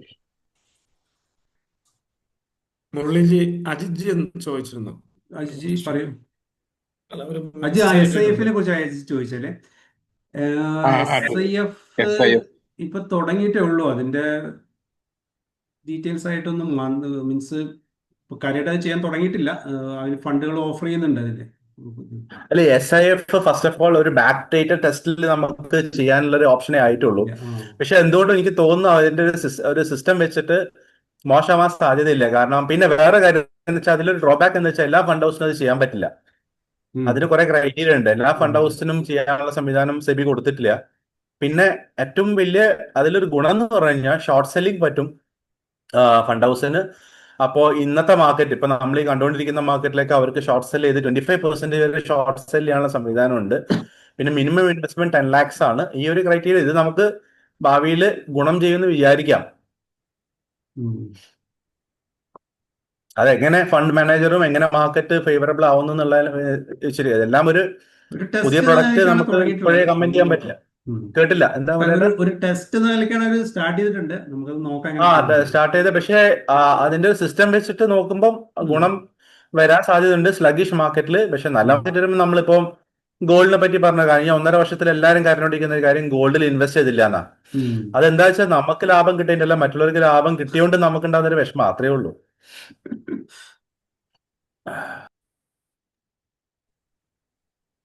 എല്ലാവർക്കും നമസ്തേ. പറയൂ സർ ജിജി. ഓക്കെ, ഒന്ന് രണ്ട് ചെറിയ ചെറിയ പോയിന്റുകൾ. ഒന്ന്, നമ്മളിപ്പം SIP ഒക്കെ ഡിലേ ആയിട്ടാണ്. ഇപ്പൊ SIP ഒരു 60 വയസ്സ് വരെയൊക്കെ ചെയ്യുമ്പോൾ, ഇപ്പൊ 45-60 വരെ ചെയ്യും. നമ്മളൊരു മിനിമം എന്ത് SIP മന്ത്ലി ചെയ്യേണ്ടി വരും? ഒരു ബെറ്റർ ഒരു റിട്ടേൺ കിട്ടുന്നെങ്കിൽ വേണ്ടി. സജിജി, ഇത് ബേസിക്കലി എന്താ വെച്ചെങ്കിൽ നമ്മൾ ഇവിടെ ഇപ്പൊ നിങ്ങളൊരു 60 വയസ്സ് വരെ ചെയ്യാന്ന് പറഞ്ഞാൽ നിങ്ങളൊരു റിട്ടയർമെന്റ് ഓറിയന്റഡ് ക്വസ്റ്റ്യൻ ആണ്. അതായത് ആ ഒരു ടാർഗറ്റ് വെച്ചിട്ടാണ് പറയുന്നത്. അപ്പോൾ അതിന് നമുക്ക് അത് ശരിക്കും 1-on-1 സെഷനിൽ നമ്മൾ ചെയ്യേണ്ട കാര്യമാണ്. കാരണം നമുക്ക് ഇതിൽ നിങ്ങളുടെ റിക്വയർമെന്റ് ആണ് കണ്ടുപിടിക്കണം. നിങ്ങളുടെ കറന്റ് സ്റ്റാറ്റസ് എന്താണ്, നിങ്ങളുടെ റിക്വയർമെന്റ് എന്താണ്. അപ്പോൾ അതിനനുസരിച്ചിട്ട് വേണം നമുക്കത് സജസ്റ്റ് ചെയ്യാൻ. ഇപ്പൊ നിങ്ങൾക്ക് ഫോർ എക്സാമ്പിൾ നിങ്ങൾക്ക് ആ വീട് വെക്കാനുണ്ട്, അല്ലെങ്കിൽ കുട്ടികളുടെ എഡ്യൂക്കേഷൻ കാര്യങ്ങൾ ബാക്കിയുണ്ട്, അങ്ങനെ പല കാര്യങ്ങളും ഉണ്ടാവും. നിങ്ങളുടെ കറണ്ട് അസറ്റ് എന്താണ്, ലയബിലിറ്റി എന്താണ് നോക്കിയിട്ട് നമുക്ക് ചെയ്യാൻ പറ്റും. അപ്പൊ നമുക്ക് അങ്ങനെ കൃത്യമായിട്ട് പറയാൻ പറ്റില്ല നമുക്ക് എന്താണ് എത്ര വേണ്ടി വരുന്നുള്ളത്. എത്രത്തോളം മാക്സിമം ചെയ്യാൻ പറ്റുന്നു അത്രത്തോളം ചെയ്യുക. ഇപ്പൊ നമുക്ക് അപ്പോൾ ഒരുപക്ഷെ ഇപ്പൊ നിങ്ങൾക്ക് അങ്ങനെ ഒരു ഐഡിയ നിങ്ങൾക്ക് ഉണ്ടാവില്ല. അപ്പൊ നിങ്ങൾക്ക് ഇപ്പൊ ചെയ്യാൻ പറ്റുന്നത് നിങ്ങളെ കൊണ്ട് പറ്റുന്ന മാക്സിമം ഇപ്പൊ ചെയ്യാം. Over A period of time, ഒരു 2 വർഷം 3 വർഷം കഴിയുമ്പോൾ നിങ്ങൾക്ക് ഒരു ക്ലാരിറ്റി കിട്ടും. ഓക്കെ, 60 വയസ്സാകുമ്പോഴേക്ക് ഇതായിരിക്കും എന്റെ സിറ്റുവേഷൻ, കുട്ടികളുടെ പഠിത്തത്തിന് ഇത്ര വേണ്ടി വരും, ഇത്ര പൈസ മറ്റു കാര്യങ്ങൾക്ക് വേണ്ടി വരും, ഇപ്പൊ വീട് ഇനി വെച്ചിട്ടില്ല കംപ്ലീറ്റ് ചെയ്യണം, അതിന് അങ്ങനെ നമുക്കൊരു ഐഡിയ കിട്ടും. അപ്പൊ അതനുസരിച്ചിട്ട് നമുക്കത് പറയാൻ പറ്റുള്ളൂ എത്ര പൈസ വേണ്ടി വരും എന്നുള്ളത്. പിന്നെ മൊത്തത്തിൽ ഒരു 1-on-1 സെഷനിലാണ് നമുക്കത് കൃത്യമായിട്ട് പറയാൻ പറ്റൂ. പിന്നെ ഇപ്പൊ ജനറലി ഇത്രയേ ഉള്ളൂ, നമ്മളെ കൊണ്ട് പറ്റുന്നിടത്തോളം ഫണ്ട് അക്യുമുലേറ്റ് ചെയ്യുക. കാരണം എൻഡ് ഓഫ് ദ ഡേ നമ്മളെ ഏത് റിക്വയർമെന്റിലും നമുക്ക് ഫസ്റ്റ് വേണ്ടത് പൈസയാണ്. പൈസ ഉണ്ടെങ്കിൽ ഒരു പരിധി വരെ ഈ പ്രശ്നങ്ങളെല്ലാം നമുക്ക് സോൾവ് ചെയ്യാൻ കഴിയും. അപ്പൊ പരമാവധി അക്യുമുലേറ്റ് ചെയ്യുക, അതാണ് ചെയ്യാൻ പറ്റുന്നത്. അതെ, ഓക്കെ. അതിലൊന്നുകൂടി ഞാൻ ആഡ് ചെയ്ത് തരാം, ജസ്റ്റ് എക്സാമ്പിൾ ആയിട്ട്. ഇപ്പം സജിജി, നിങ്ങൾ നാട്ടില് എറണാകുളം സിറ്റിയിലാന്ന് കരുതിക്കോളൂ. ഓക്കെ, നിങ്ങൾക്ക് വീടുണ്ട്, കാറുണ്ട്, എല്ലാം സ്വന്തമായിട്ട് സോഫാർ നിങ്ങൾ പ്രവാസിയായിട്ട് ജീവിക്കുമ്പോൾ ഉണ്ട്. നിങ്ങൾ നാട്ടിൽ പോകുമ്പോൾ ഇപ്പം നാട്ടിൽ പോകുമ്പോൾ ഒരു വെക്കേഷന് പോകുമ്പോൾ ജീവിക്കുന്ന കണക്കെടുക്കരുത്. കാരണം വെക്കേഷന് പോകുന്ന നമ്മള് കണക്ക് നോക്കാതെ കൈ അറിയാതെ ചെലവാക്കുന്ന അതല്ലാതെ ഇപ്പം ഞാൻ പറയുന്ന റിട്ടയർമെന്റ് എന്ന് പറയുന്നത് നമ്മള് മൈനസ് കുട്ടികളാണ് നമ്മുടെ റിട്ടയർമെന്റ് എന്ന് പറയുന്നത്. ഇപ്പം നിങ്ങളും നിങ്ങളുടെ വൈഫിനും നല്ല രീതിയിൽ ജീവിക്കാൻ എറണാകുളം സിറ്റിയിൽ വീടുണ്ട്, കാറുണ്ട് ഉണ്ടെങ്കിൽ നിങ്ങൾക്ക് ഇപ്പം അഗെയിൻ ഇന്ന് 2025 നിങ്ങൾ രണ്ടുപേരും ജീവിക്കുന്നതിനേക്കാളും ലക്ഷറിയസ് ആയിട്ട് ജീവിക്കാനായിരിക്കും എല്ലാവർക്കും ആഗ്രഹം, അല്ലെ? ഇന്ന് നമ്മൾ എങ്ങനെ ജീവിക്കുന്നു അതിനേക്കാളും, അല്ലെങ്കിൽ ആ സ്റ്റാൻഡേർഡ് മെയിൻറ്റെയിൻ ചെയ്യാനായിരിക്കും എല്ലാവർക്കും ആഗ്രഹം. അപ്പോൾ നിങ്ങൾക്ക് രണ്ടുപേർക്കും എറണാകുളം സിറ്റിയിൽ ജീവിക്കാൻ ഇന്നൊരു എക്സാമ്പിൾ 30,000 രൂപ വേണമെന്ന് കൂട്ടിക്കോളൂ. Okay, monthly. ആഫ്റ്റർ ഇപ്പം നേരത്തെ മുരളിയേട്ടൻ പറഞ്ഞ പ്രകാരം നോക്കുമ്പോൾ നമുക്ക് ഓരോ 5 വർഷം കഴിയുമ്പോഴും മണി വാല്യൂ കുറഞ്ഞു വരുന്നുണ്ട് എന്നുള്ള നമ്മൾ കണക്ക് കണ്ടല്ലോ. അപ്പൊ ഇന്ന് 30,000 ആണെങ്കിൽ നിങ്ങൾക്ക് 10 വർഷം കഴിയുമ്പോഴത്തേക്ക് ചുരുങ്ങിയത് 80,000-85,000 രൂപ മാസം വേണ്ടി വരും ജീവിക്കാൻ. ഓക്കെ, ഞാൻ പറയുന്നത് മൈനസ് കിഡ്സ് ആണ്. മനസ്സിലായി കാരണം മനസ്സിലായി. എപ്പോഴും കുട്ടികൾ നമുക്ക് പറഞ്ഞ ആ എക്സ്പെൻസ് നമുക്ക് ഒരിക്കലും പ്രൊഡിക്ട് ചെയ്യാൻ പറ്റില്ല. കാരണം അവരുടെ എഡ്യൂക്കേഷൻ എങ്ങനെ, അത് ഞാൻ റിട്ടയർമെന്റ് മാത്രമേ സംസാരിക്കുന്നുള്ളൂ. ഉം. അപ്പൊ ആ സമയത്തേക്ക് നിങ്ങൾക്ക് 85,000 മാസം വേണ്ടി വരും. അപ്പൊ 85,000 എന്ന് പറയുന്നത് 60 വയസ്സിൽ തുടങ്ങുമ്പോഴുള്ള കാര്യമാണ്. നമ്മൾ 70 വയസ്സ് ജീവിക്കോ 90 വയസ്സ് ജീവിക്കോ അല്ലെങ്കിൽ 60 തട്ടിപ്പോ ഒന്നും പറയാൻ പറ്റില്ല. പക്ഷെ നമുക്ക് പോസിറ്റീവായിട്ട് 60ാമത്തെ വയസ്സിൽ 85,000 രൂപ വെച്ചിട്ട് വേണം. അപ്പൊ അവിടുന്ന് അങ്ങോട്ട് 10 വർഷത്തേക്ക് എത്രയായി? വീണ്ടും ഇതിന്റെ ചെലവ് കൂടി. കൂടി. അപ്പോൾ 85,000 രൂപ തുടക്കത്തിൽ നിങ്ങൾക്ക് ഒരു റിട്ടയർമെന്റ് കിട്ടാൻ എത്ര കോർപ്പസ് ക്രിയേറ്റ് ചെയ്യണം എന്നുള്ളതാണ് ഇതിന്റെ ഒരു സിമ്പിൾ ലോജിക് എന്ന് പറയുന്നത്. അപ്പോൾ 1,00,000 അല്ല 1 കോടി ലംസം എമൗണ്ട് മ്യൂച്വൽ ഫണ്ടിൽ ഉണ്ടെങ്കിൽ മിനിമം നമുക്കൊരു 60,000 രൂപ വെച്ചിട്ട് SWP എടുക്കാൻ പറ്റും. അപ്പൊ ഈ 85,000 എടുക്കണം എന്നുണ്ടെങ്കിൽ മിനിമം നമ്മുടെ പോർട്ട്ഫോളിയോ ഒരു 1.5 കോടി ഉണ്ടെങ്കിൽ ആ റിട്ടയർമെന്റ് ലൈഫ് വളരെ സക്സസ് ആയിട്ട് നമുക്ക് കൊണ്ടുപോകാം. എഗെയിൻ രണ്ടാമത്തെ കാര്യം, നമ്മൾ അങ്ങനെ പൊക്കോണ്ടിരിക്കുമ്പോൾ നമുക്ക് ഒരിക്കലും 85,000 മതിയാവില്ലല്ലോ, നമ്മൾ അവിടുന്ന് കയറണം. അതെ അതെ. അപ്പോ ആ ഫണ്ട് കൂടെ കണ്ടിട്ട് വേണം. അപ്പൊ നമുക്കൊരു 3 കോടി നമ്മുടെ പോർട്ട്ഫോളിയോയിൽ ഉണ്ടെങ്കിൽ നമുക്ക് ആവശ്യമുള്ള കാശ് മാത്രം ഒരു 60,000 രൂപ അല്ലെങ്കിൽ ആദ്യത്തെ വർഷത്തിൽ നിങ്ങൾക്ക് ഒരു 85,000 മാത്രം എടുക്കുക. എന്ന് നിങ്ങളുടെ എക്സ്പെൻസ് കൂടുന്നോ ആ സമയം മുതൽ ഈ 85 എന്നുള്ളത് 90 ആക്കാം, 1,00,000 ആക്കാം. അങ്ങനെ കൂട്ടി കൊണ്ടുവന്നാൽ 2 ഗുണങ്ങളാണ് ഉള്ളത്. ഒന്ന്, നിങ്ങൾക്ക് കൺട്രോൾ ചെയ്തിട്ട് ലൈഫ് മുന്നോട്ട് കൊണ്ടുപോകാൻ പറ്റും. കാരണം 85,000 പകരം 2,00,000 കിട്ടുമ്പോൾ എന്തായാലും നമുക്ക് കുറച്ചൊരു വ്യത്യാസം ഉണ്ടാവും ചെലവാക്കുന്നതിൽ. പിന്നെ നമ്മുടെ മറ്റേ ഫണ്ട് ഗ്രോ ചെയ്യുന്നതിൽ ചെറിയൊരു ഡിഫറൻസ് ഉണ്ടാവും. അപ്പൊ ആവശ്യമുള്ള എമൗണ്ട് SWP എടുത്തിട്ട് ആ കാലഘട്ടങ്ങളിലേക്ക് വരുന്ന സമയത്ത് കൂട്ടി കൊണ്ടുവന്നു കഴിഞ്ഞാൽ നമ്മുടെ കോർപ്പസ് കൂടുകയും ചെയ്യും, നമ്മുടെ കാര്യങ്ങൾ നടന്നു പോവുകയും ചെയ്യും. അപ്പൊ ഇതാണ് ഒരു ഈസിയസ്റ്റ് വേ ടു അണ്ടർസ്റ്റാൻഡ്. കാരണം നിങ്ങളുടെ എക്സ്പെൻസും എന്റെ എക്സ്പെൻസും നമ്മൾ വലിയ വ്യത്യാസം ഉണ്ടാവും. ഇപ്പം ഞാൻ ജീവിക്കുന്നതും സജിജി ജീവിക്കുന്നതും വ്യത്യാസം ഉണ്ടാവും അല്ലെ. നമ്മുടെ രണ്ടുപേരും സാലറി ഒന്നായിരിക്കാം, പക്ഷെ നമ്മുടെ എക്സ്പെൻസും നമ്മുടെ ആഗ്രഹമൊക്കെ വ്യത്യാസം ഉണ്ടാവും. അപ്പൊ അത് വേറൊരാൾക്ക് പറഞ്ഞുതരാൻ പറ്റുന്ന സംഗതിയല്ല. നിങ്ങൾ ഡിസൈഡ് ചെയ്യേണ്ട, നിങ്ങൾ ഡിസൈഡ് ചെയ്തിട്ട് ഒരാൾക്ക് പറഞ്ഞു കൊടുക്കുമ്പോൾ ഓക്കെ ഇത് എത്താൻ എത്ര വേണം എന്നുള്ള കാൽക്കുലേഷനിലേക്ക് വരാൻ പറ്റും. ഇത് മാത്രമല്ല, നമ്മൾ ഈ റിട്ടയർമെന്റ് പറയുമ്പോൾ നമ്മളെ ഈ റിട്ടയർമെന്റ് കാലത്ത് ഏറ്റവും വലിയ എക്സ്പെൻസ് എന്ന് പറയുന്നത് നമ്മളെ ഹെൽത്ത് മെയിൻ്റനൻസ് ആണ്. അപ്പോൾ നിങ്ങളുടെ ഹെൽത്ത് കണ്ടീഷൻസ് ഇത് കാൽക്കുലേഷനിലെല്ലാം വളരെ ഇമ്പോർട്ടൻറ്റ് എലമെന്റ് ആണ്. അപ്പോൾ അതാണ് ഞാൻ പറഞ്ഞത്, നമ്മൾ ഈ റിട്ടയർമെന്റ് അഡ്വൈസ് അത് ചെയ്യുന്ന സമയത്ത് നമ്മൾ 1-on-1 സെഷൻ ആയിരിക്കും ബെറ്റർ. എന്ന് മാത്രമല്ല, റിട്ടയർമെന്റിൽ ഫൈനാൻഷ്യലിനേക്കാളും ഇമോഷണൽ കാര്യങ്ങൾക്കാണ് കൂടുതൽ ഒരു വെയിറ്റേജ് കൊടുത്തിട്ടുള്ളത്. അപ്പോൾ അതിൽ ഒരുപാട് കാര്യങ്ങൾ ഇൻവോൾവ് ആണ്. അപ്പോൾ അത് കുറച്ചും കൂടി ഒരു ഡീപ്പായിട്ട് പോകുന്ന ഒരു ടോപ്പിക്കാണ്. But in general Deepak G പറഞ്ഞ മാതിരി ഒരു 3 CR ഒക്കെ ഉണ്ടെങ്കിൽ നമുക്ക് കംഫർട്ടബിൾ ആയിട്ട് മുന്നോട്ട് പോവാം. ഓക്കെ. പിന്നെ മറ്റൊന്ന്, ലംസത്തിന്റെ കാര്യം നമ്മൾ പറഞ്ഞു. ലംസം നമ്മളിപ്പം ഇൻവെസ്റ്റ്മെന്റ് ചെയ്യണമെങ്കിൽ എങ്ങനെയായിരിക്കും ബെറ്റർ, ഏതിലായിരിക്കും നമ്മൾ ലംസം ചെയ്യേണ്ടത്? അഗെയിൻ ഇത് നമ്മുടെ അതിൻ്റെ ഒരു റിസ്ക് പ്രൊഫൈൽ ഉണ്ട്. അപ്പോൾ നമ്മൾ ഒരു ഇൻവെസ്റ്റ്മെന്റ് ഫണ്ട് സെലക്ട് ചെയ്യുന്നതിന് മുമ്പ് ആ ഇൻവെസ്റ്റർ ചെയ്യുന്ന ആളുടെ റിസ്ക് പ്രൊഫൈൽ, അയാളുടെ ഏജ്, അയാളുടെ ഹെൽത്ത്, അയാളുടെ ഡിപ്പെൻഡൻസ്, അയാളുടെ current income level, financial status, ഇങ്ങനെ ഒരുപാട് എലമെന്റ്സ് നോക്കിയിട്ടുള്ള നമുക്ക് ജനറലി ഒരു ഫണ്ട് റെക്കമെൻഡ് ചെയ്യാൻ പറ്റും. അല്ലാതെ നമ്മൾ ജസ്റ്റ് ഒരു ചോദ്യം ചോദിച്ചാൽ അതിന് ഉത്തരം പറഞ്ഞാൽ അങ്ങനെ ഒരു ഫണ്ട് റെക്കമെൻഡ് ചെയ്യാന്ന് പറഞ്ഞാൽ അത് ബുദ്ധിമുട്ടാണ്. എങ്കിലും ജനറലി പറയുമ്പോൾ ആളുകൾ ഫ്ലെക്സി ക്യാപ് ഫണ്ടുകൾ ഇൻവെസ്റ്റ് ചെയ്യും. അതൊരു ഒരു ആവറേജ് പെർഫോമൻസ് ഉണ്ടാവും, അത് ചെയ്യും. പക്ഷെ നിങ്ങൾ കുറച്ചും കൂടി യങ്ങാണ്. ഇപ്പോൾ ഫോർ എക്സാമ്പിൾ ഒരു 20 years 25 years ഉള്ള ആളാണ് ചോദിക്കുന്നത്, വളരെ യങ്ങാണ്, നല്ല ഇൻകം ലെവലിലാണ് വെച്ചാൽ നമുക്ക് മിഡ് ക്യാപ്പുകളൊക്കെ സജസ്റ്റ് ചെയ്യാൻ പറ്റും. കാരണം കുറച്ചും കൂടി ലോങ് ആയിട്ട് ഇൻവെസ്റ്റ് ചെയ്യും, കുറച്ചും കൂടി റിസ്ക് എടുക്കാൻ ക്യാപ്പബിൾ ആണ് ആള്. അപ്പോൾ എഗെയിൻ അവിടെ അതാണ് നമ്മൾ ഇപ്പൊ ഒരു ഡോക്ടർ മരുന്ന് കുറിക്കുന്ന മാതിരി തന്നെയാണ് ഇതും. നമ്മൾ ജനറൽ ആയിട്ട് പറയുന്ന മാതിരല്ല, നമ്മളിത് ഇൻഡിവിജ്വൽ ആയിട്ട് പറയുമ്പോൾ അത് അയാളുടെ പ്രൊഫൈലും കാര്യങ്ങളൊക്കെ നോക്കിയിട്ട് നമുക്ക് പറയാൻ പറ്റുള്ളൂ. ബട്ട് ഇൻ ജനറൽ കുറച്ച് യങ് ആണെന്നുണ്ടെങ്കിൽ ഫ്ലെക്സി ക്യാപ് ഫണ്ടുകളിലേക്ക് പോവാം. കുറച്ച് ഏജ് ഒക്കെ കൂടി കുറച്ചുകൂടി റിസ്ക് എടുക്കാനുള്ള കപ്പാസിറ്റി കുറവാണെങ്കിൽ കുറച്ചുകൂടി സേഫ് ആയിട്ടുള്ള ഫണ്ടുകൾ, ലാർജ് ക്യാപ്പുകളിൽ പോവാം, ഡെപ്റ്റ് ഫണ്ടുകളിലൊക്കെ പോവാം. മൂന്നാമത്തെ ഒരു ക്വസ്റ്റ്യൻ, ടേം ഇൻഷുറൻസിന്റെ ഒരു ഇതുണ്ട്. നമ്മളിപ്പം NRIസിന് ടേം ഇൻഷുറൻസ് കുറച്ച് ബുദ്ധിമുട്ടാണ്. അത് മാത്രമല്ല, ഞാനൊരു സെൽഫ് എംപ്ലോയിഡ് ആയതുകൊണ്ട് നമ്മളെപ്പോലുള്ളവർക്ക് ടേം ഇൻഷുറൻസ് കിട്ടുന്നില്ല. അങ്ങനെ ടേം ഇൻഷുറൻസ് ഏതെങ്കിലും അവൈലബിൾ ഉണ്ടോ ഇങ്ങനെയുള്ളവർ? അതറിയാൻ പോയി. ടേം ഇൻഷുറൻസിന് ബുദ്ധിമുട്ട്, അങ്ങനെ ബുദ്ധിമുട്ടുണ്ടോ? ഞാൻ പലയിടത്തും ട്രൈ ചെയ്തിട്ട് ഇപ്പം സെൽഫ് എംപ്ലോയിഡ് NRIസിന് കിട്ടുന്നില്ല. സാലറി NRIസ് കിട്ടും സജീജി. എങ്ങനെയാന്ന് വെച്ച് കഴിഞ്ഞാൽ നിങ്ങളുടെ ഓഡിറ്റ് ഫൈനാൻഷ്യൽ റിപ്പോർട്ട് സബ്മിറ്റ്, അതായത് കഴിഞ്ഞ 3 വർഷത്തെ ഓഡിറ്റ് ഫൈനാൻഷ്യൽ റിപ്പോർട്ട് കൊടുത്തു കഴിഞ്ഞാൽ നിങ്ങൾക്ക് കിട്ടും. ഓക്കെ. അനീഷ് പ്രേംജി ആയിട്ട് ഒന്ന് സെൽഫ് എംപ്ലോയിഡ് എന്ന് കേട്ടപ്പോഴേ പറഞ്ഞു അല്ല, സെൽഫ് വീട്ടിലെ എംപ്ലോയ്ഡ് കേട്ട് കഴിഞ്ഞാൽ എന്താന്ന് വെച്ചാൽ അത് ശരിയാണ്, കറക്റ്റ് ആണ്. കാരണം എന്താ വെച്ചാൽ നിങ്ങൾക്ക് സാലറി സർട്ടിഫിക്കറ്റ് ഇല്ലല്ലോ. അപ്പോ അതെ. സെൽഫ് എംപ്ലോയിഡ് എന്ന് പറയുമ്പോൾ എപ്പോഴും എല്ലാ ബിസിനസ്സുകാരും ചെയ്യുന്നത് ഒരു അത്യാവശ്യം വലിയ എമൗണ്ട് ആയിരിക്കും ഫിക്സ് ചെയ്യുക. അപ്പൊ ഓക്കെ. ഇപ്പൊ എല്ലാവർക്കും നമ്മൾ ഇല്ലാതെ കഴിഞ്ഞാൽ നമ്മുടെ ഫാമിലി ജീവിക്കണമെന്നുണ്ടെങ്കിൽ അത്യാവശ്യം നല്ല എമൗണ്ട് വേണമല്ലോ. അപ്പൊ അതുകൊണ്ട് എല്ലാവരും 3 to 4, 5 CR ഒക്കെ ആയിരിക്കും കോട്ട് ചെയ്യുക. പക്ഷെ ഇതെല്ലാം ഈസി ആയിട്ട് കിട്ടും. ഇപ്പൊ ICICI പ്രൊഡൻഷ്യൽ, ICICI ടേം ഇൻഷുറൻസിൽ എനിക്ക് തോന്നുന്നു ഓൾമോസ്റ്റ് 48,000 എങ്ങാനും കൊടുത്തു കഴിഞ്ഞാൽ 2 CR, 48 അല്ല, ഇപ്പൊ എത്ര ഏജ് എത്രയാ? 45. എനിക്ക് തോന്നുന്നു ഒരു 90 110 എങ്ങാനും കൊടുത്തു കഴിഞ്ഞാൽ ടേം ഇൻഷുറൻസ് കിട്ടും. പക്ഷെ ഇപ്പൊ ടേം ഇൻഷുറൻസിൽ ഒരുപാട് ബെനിഫിറ്റ് കിട്ടുന്ന സംഗതികളുണ്ട്. നമ്മൾ എല്ലാ വർഷവും അടച്ചുകൊണ്ടിരിക്കണം എന്നില്ല. 10 വർഷത്തെ ടേം കൊടുത്തിട്ട് നമുക്ക് 70ാമത്തെ വയസ്സ് വരെ കിട്ടുന്ന ടേം ഇൻഷുറൻസ് ഉണ്ട്. പക്ഷെ ഇപ്പൊ നേരത്തെ ചോദിച്ച പോലെ ഈ ഒരു ബിസിനസ് ക്ലാസ് ആയതുകൊണ്ട്, അല്ലെങ്കിൽ ബിസിനസ് ആണ് എന്നുള്ളതുകൊണ്ട് അവര് ചോദിക്കുന്ന ഒരു ക്രൈറ്റീരിയ ഇതാണ്.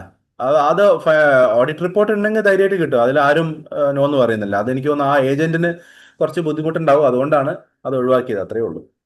Okay okay, Muraliji, thank you. ഇനി ഒരു 15 മിനിറ്റ്സ് കൂടെ നമുക്ക് ടൈം ഉണ്ട്. 9 ഓക്കെ മണി വരെ. അപ്പം നമ്മുടെ സൈഡിൽ നിന്ന് ക്ലിയർ ആയി. ഓക്കെ. Thank you. വേറെ എന്തെങ്കിലും ക്വസ്റ്റ്യൻസ് ഉണ്ടെങ്കിൽ നമുക്ക് എടുക്കാം. മുരളി, സമയമുണ്ടെങ്കിൽ large cap, flexi cap, mid cap ഒരു ബ്രീഫ് ഒന്ന് പറയാൻ പറ്റുമോ? what they are എന്നുള്ളത്. ലാർജ് ക്യാപ് കമ്പനീസ്, അതായത് നമ്മൾ ഇന്ത്യയിലെ ഏറ്റവും ടോപ്പ് 100 കമ്പനീസ് ആണ് large cap companies. Market capitalisation വെച്ചിട്ട് ഉള്ള വാല്യൂ ഉള്ള കമ്പനികളാണ് ലാർജ് ക്യാപ് കമ്പനികൾ എന്ന് പറയുന്നത്. പിന്നെ 101 മുതൽ 250 വരെയുള്ള കമ്പനികളാണ് മിഡ് ക്യാപ് കമ്പനീസ് എന്ന് പറഞ്ഞു വരുന്നത്.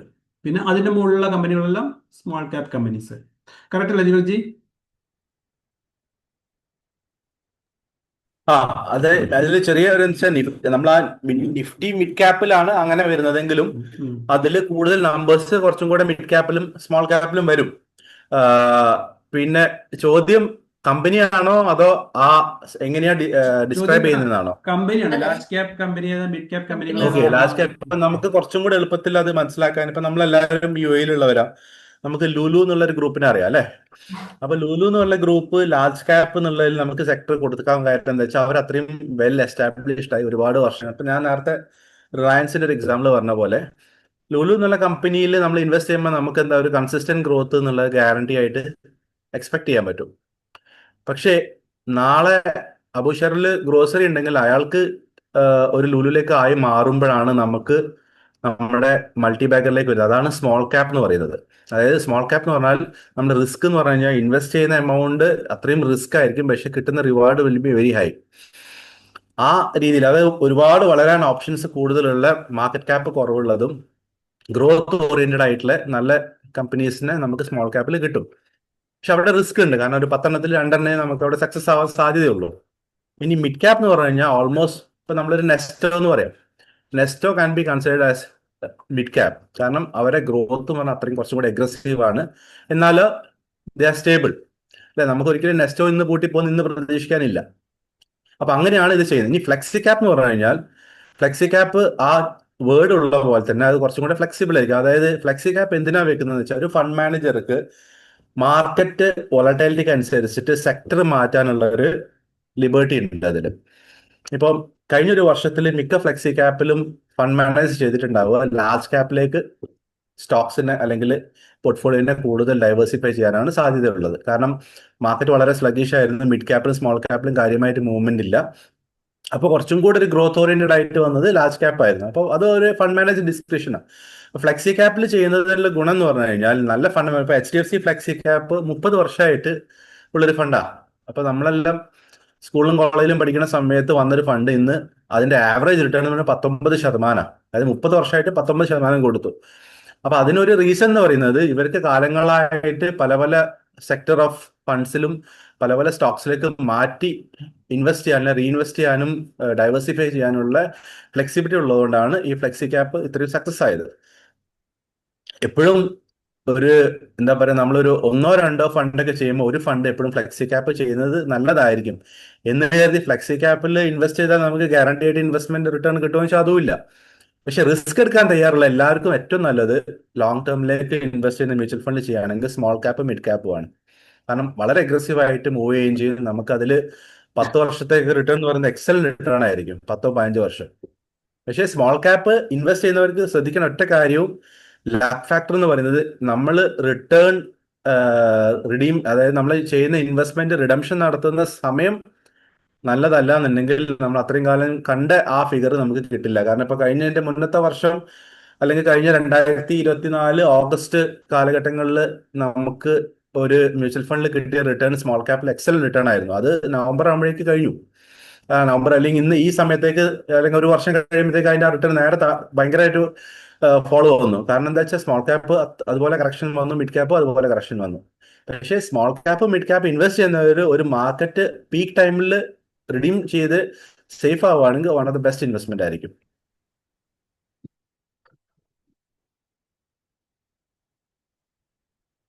ഓക്കെ, വേറെ എന്തെങ്കിലും ക്വസ്റ്റ്യൻസ് ഉണ്ടോ? മുരളി നമസ്തേ. പറയൂ. ഈ 5 വർഷം 10 വർഷം 15 വർഷം എന്നൊക്കെ ടേംസ് കൊടുത്തിട്ടില്ലേ? അപ്പൊ അതില് നമ്മൾ ഇൻവെസ്റ്റ് ഹോൾഡ് ചെയ്ത് മ്യൂച്വൽ ഫണ്ട് ഹോൾഡ് ചെയ്ത് വെക്കുന്ന പീരീഡ് ആണോ, അതോ നമ്മൾ എടുക്കുന്ന സമയത്ത് ഇത്ര നാളത്തെ ഇൻവെസ്റ്റ് ചെയ്യും, അങ്ങനെ ഉണ്ടോ?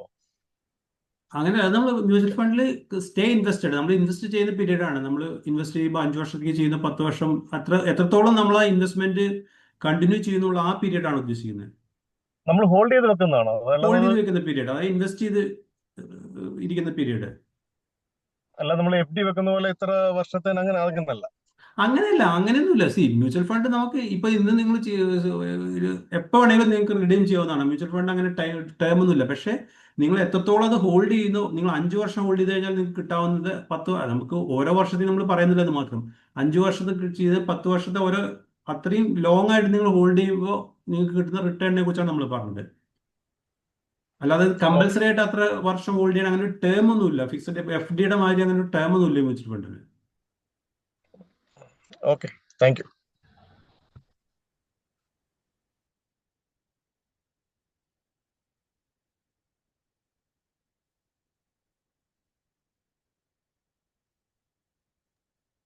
ഒരു ഡൗട്ട് ചോദിച്ചോടെ? പറയൂ. ഇപ്പോ നമ്മൾ പറഞ്ഞല്ലോ മ്യൂച്വൽ ഫണ്ട് ഒരു 4 മ്യൂച്വൽ ഫണ്ട് നമ്മൾ ഹോൾഡ് ചെയ്യേണ്ടെന്ന് വിചാരിക്കും. ഒരു ലാർജ് ക്യാപ്പ്, ഒരു മിഡ് ക്യാപ്പ്, ഒരു സ്മോൾ ക്യാപ്പ്, ഒരു ഫ്ലെക്സി ക്യാപ്പ്. അപ്പൊ നമ്മളൊരു 10 രൂപയാണ് നമ്മൾ അതിൽ അലോട്ട് ചെയ്യുന്നുണ്ടെങ്കിൽ, ഒരു മിഡ് ഏജ് ഉള്ള ആളാണ് സ്റ്റാർട്ട് ചെയ്യുന്നുണ്ടെങ്കിൽ എങ്ങനെ ആയിരിക്കണം അതിന്റെ പെർസെന്റേജ് നമ്മൾ അലോട്ട് ചെയ്യേണ്ടത്?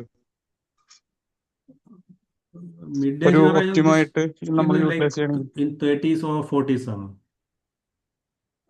ഒരു 35-ലാണെങ്കിൽ സ്റ്റാർട്ട് ചെയ്യാന്നുണ്ടെങ്കിൽ ഒരു അഡ്വൈസബിൾ ആയിട്ടുള്ള പ്രൊപ്പോർഷൻ എങ്ങനെയായിരിക്കും?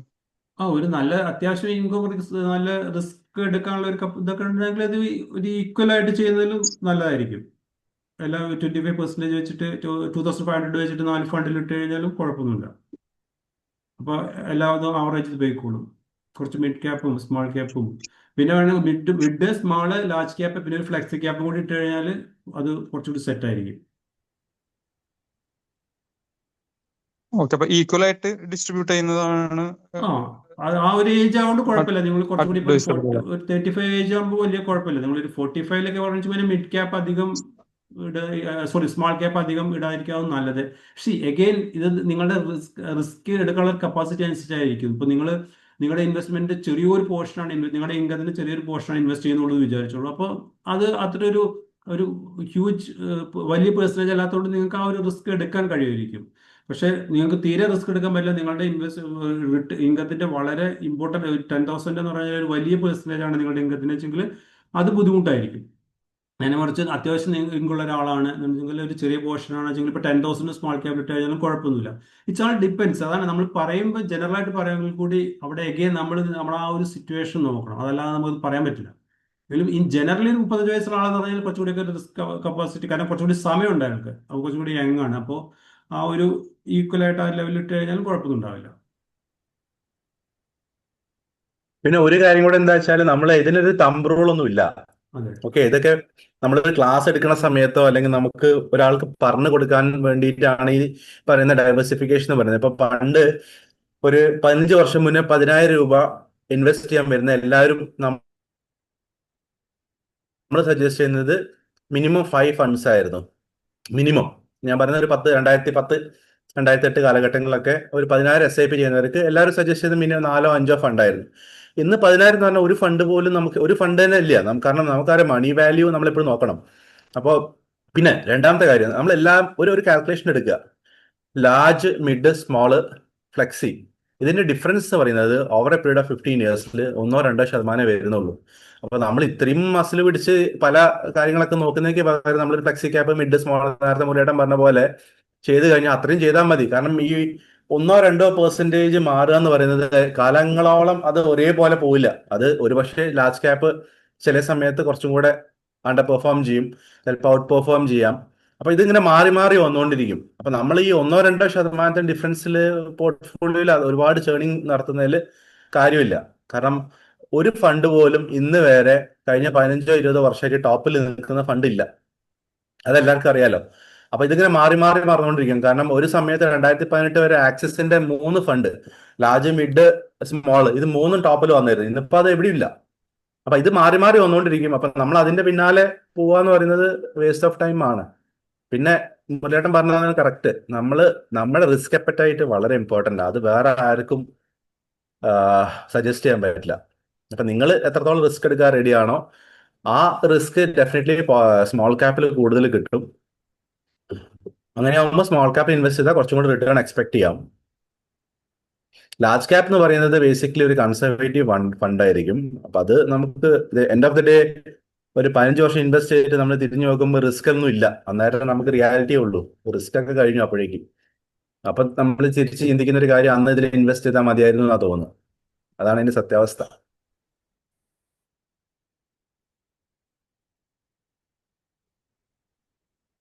ഇനി കൂടുതൽ എന്തെങ്കിലും ആർക്കെങ്കിലും ഡൗട്ട്സ് എന്തെങ്കിലും ചോദിക്കണമെന്നുണ്ടെങ്കിൽ എൻ്റെ നമ്പർ എല്ലാവർക്കും മിക്കവാറും അവർക്ക് അറിയാവുന്നതാണെന്ന് തോന്നുന്നു. ജസ്റ്റ് എനിക്ക് പേഴ്സണലി മെസ്സേജ് ചെയ്യാൻ നമുക്ക് അതിന്റെ ഡീറ്റെയിൽസ് എന്തെങ്കിലും ഉണ്ടെങ്കിൽ ക്ലിയർ ചെയ്യാം, കുഴപ്പമില്ല. കൂടുതലൊന്നുമില്ലെങ്കിൽ നമുക്ക് സെഷൻ വൈൻഡ് അപ്പ് ചെയ്താലോ? ഹരിയേട്ടാ, ഓക്കെ. നമസ്കാരം, ഗുഡ് ഈവനിങ്. 1.5 മണിക്കൂറോളം നമ്മൾ മ്യൂച്വൽ ഫണ്ടിന്റെ കാര്യങ്ങളെക്കുറിച്ച് നമ്മുടെ മുരളിജി ക്രിസ്പി സ്റ്റൈലിൽ പറഞ്ഞു തന്നിരുന്നു. പല ഡൗട്ടുകൾ മുരളിജിയും ദീപക്ജിയുമായിട്ട് ക്ലാരിഫൈ ചെയ്ത് തന്നിട്ടുണ്ട്. മ്യൂച്വൽ ഫണ്ട് ഇൻവെസ്റ്റ് ചെയ്യുന്നതിൻ്റെ ആവശ്യകത, പിന്നെ നമ്മൾ ഒത്തിരി ലേറ്റ് ആയിപ്പോയി എന്നുള്ളൊരു ചിന്തയൊന്നും നമ്മുടെ മനസ്സിൽ വേണ്ട എന്നുള്ളൊരു മെസ്സേജും നമുക്ക് പാസ് ചെയ്ത് തന്നിട്ടുണ്ട്. പിന്നെ ഏതൊക്കെ രീതിയിൽ അത് ഇൻവെസ്റ്റ് ചെയ്യണം, എന്താണ് അതിൻ്റെ ബെനിഫിറ്റ്, ഒരു കമ്പാരിസൺ, ഇതെല്ലാം നമുക്ക് പറഞ്ഞു തന്നിരുന്നു. തീർച്ചയായിട്ടും നല്ല കുറേ മെസ്സേജുകളാണ്, അല്ലെങ്കിൽ കുറച്ച് നല്ല ഇൻഫർമേഷൻ നമുക്ക് നേടാൻ സാധിച്ചു. അത് നമ്മൾ വിനിയോഗിക്കാൻ നമ്മൾ ശ്രമിക്കുക. നമ്മുടെ ഫ്യൂച്ചർ അല്ലെങ്കിൽ നമ്മുടെ ലൈഫ് മുമ്പോട്ട് പോകുമ്പോൾ നമുക്ക് സാമ്പത്തിക ഒരു ആവശ്യമാണ്. തീർച്ചയായിട്ടും എല്ലാവരും അത് ചിന്തിച്ച് മുമ്പോട്ട് പോവുക. അതോടൊപ്പം തന്നെ ഇനിയിപ്പം എന്തെങ്കിലും ആവശ്യകതകൾ, കൂടുതൽ ഡൗട്ട് അല്ലെങ്കിൽ കൂടുതൽ കാര്യങ്ങൾ അറിയണമെങ്കിൽ തീർച്ചയായിട്ടും മുരളിജി അവൈലബിൾ ആണ്. അദ്ദേഹത്തിൻ്റെ നമ്പറും ഇമെയിലും അവിടെ കൊടുത്തിട്ടുണ്ട്. അതിൽ വിളിച്ചു കഴിഞ്ഞാൽ അദ്ദേഹം വേണ്ട സപ്പോർട്ട് നമുക്ക് ചെയ്തു തരും. നമ്മൾ ഈ വന്ന എല്ലാവരും ഇനിയും നമ്മൾ പല സെഷനായിട്ട് നമുക്ക് മുമ്പോട്ട് പോകാനായിട്ട് സാധിക്കും. അപ്പോൾ അതിനൊക്കെ എല്ലാവരും സഹകരിക്കുക, വരിക, കൂടുതൽ ഇൻഫർമേഷൻ നമ്മൾ കളക്ട് ചെയ്യാനായിട്ട് ശ്രമിക്കുക. വന്ന എല്ലാവർക്കും ഒരു നന്ദി, നമസ്കാരം, ശുഭരാത്രി. Thank you. ശുഭരാത്രി. Thank you. Thank you. Thank you.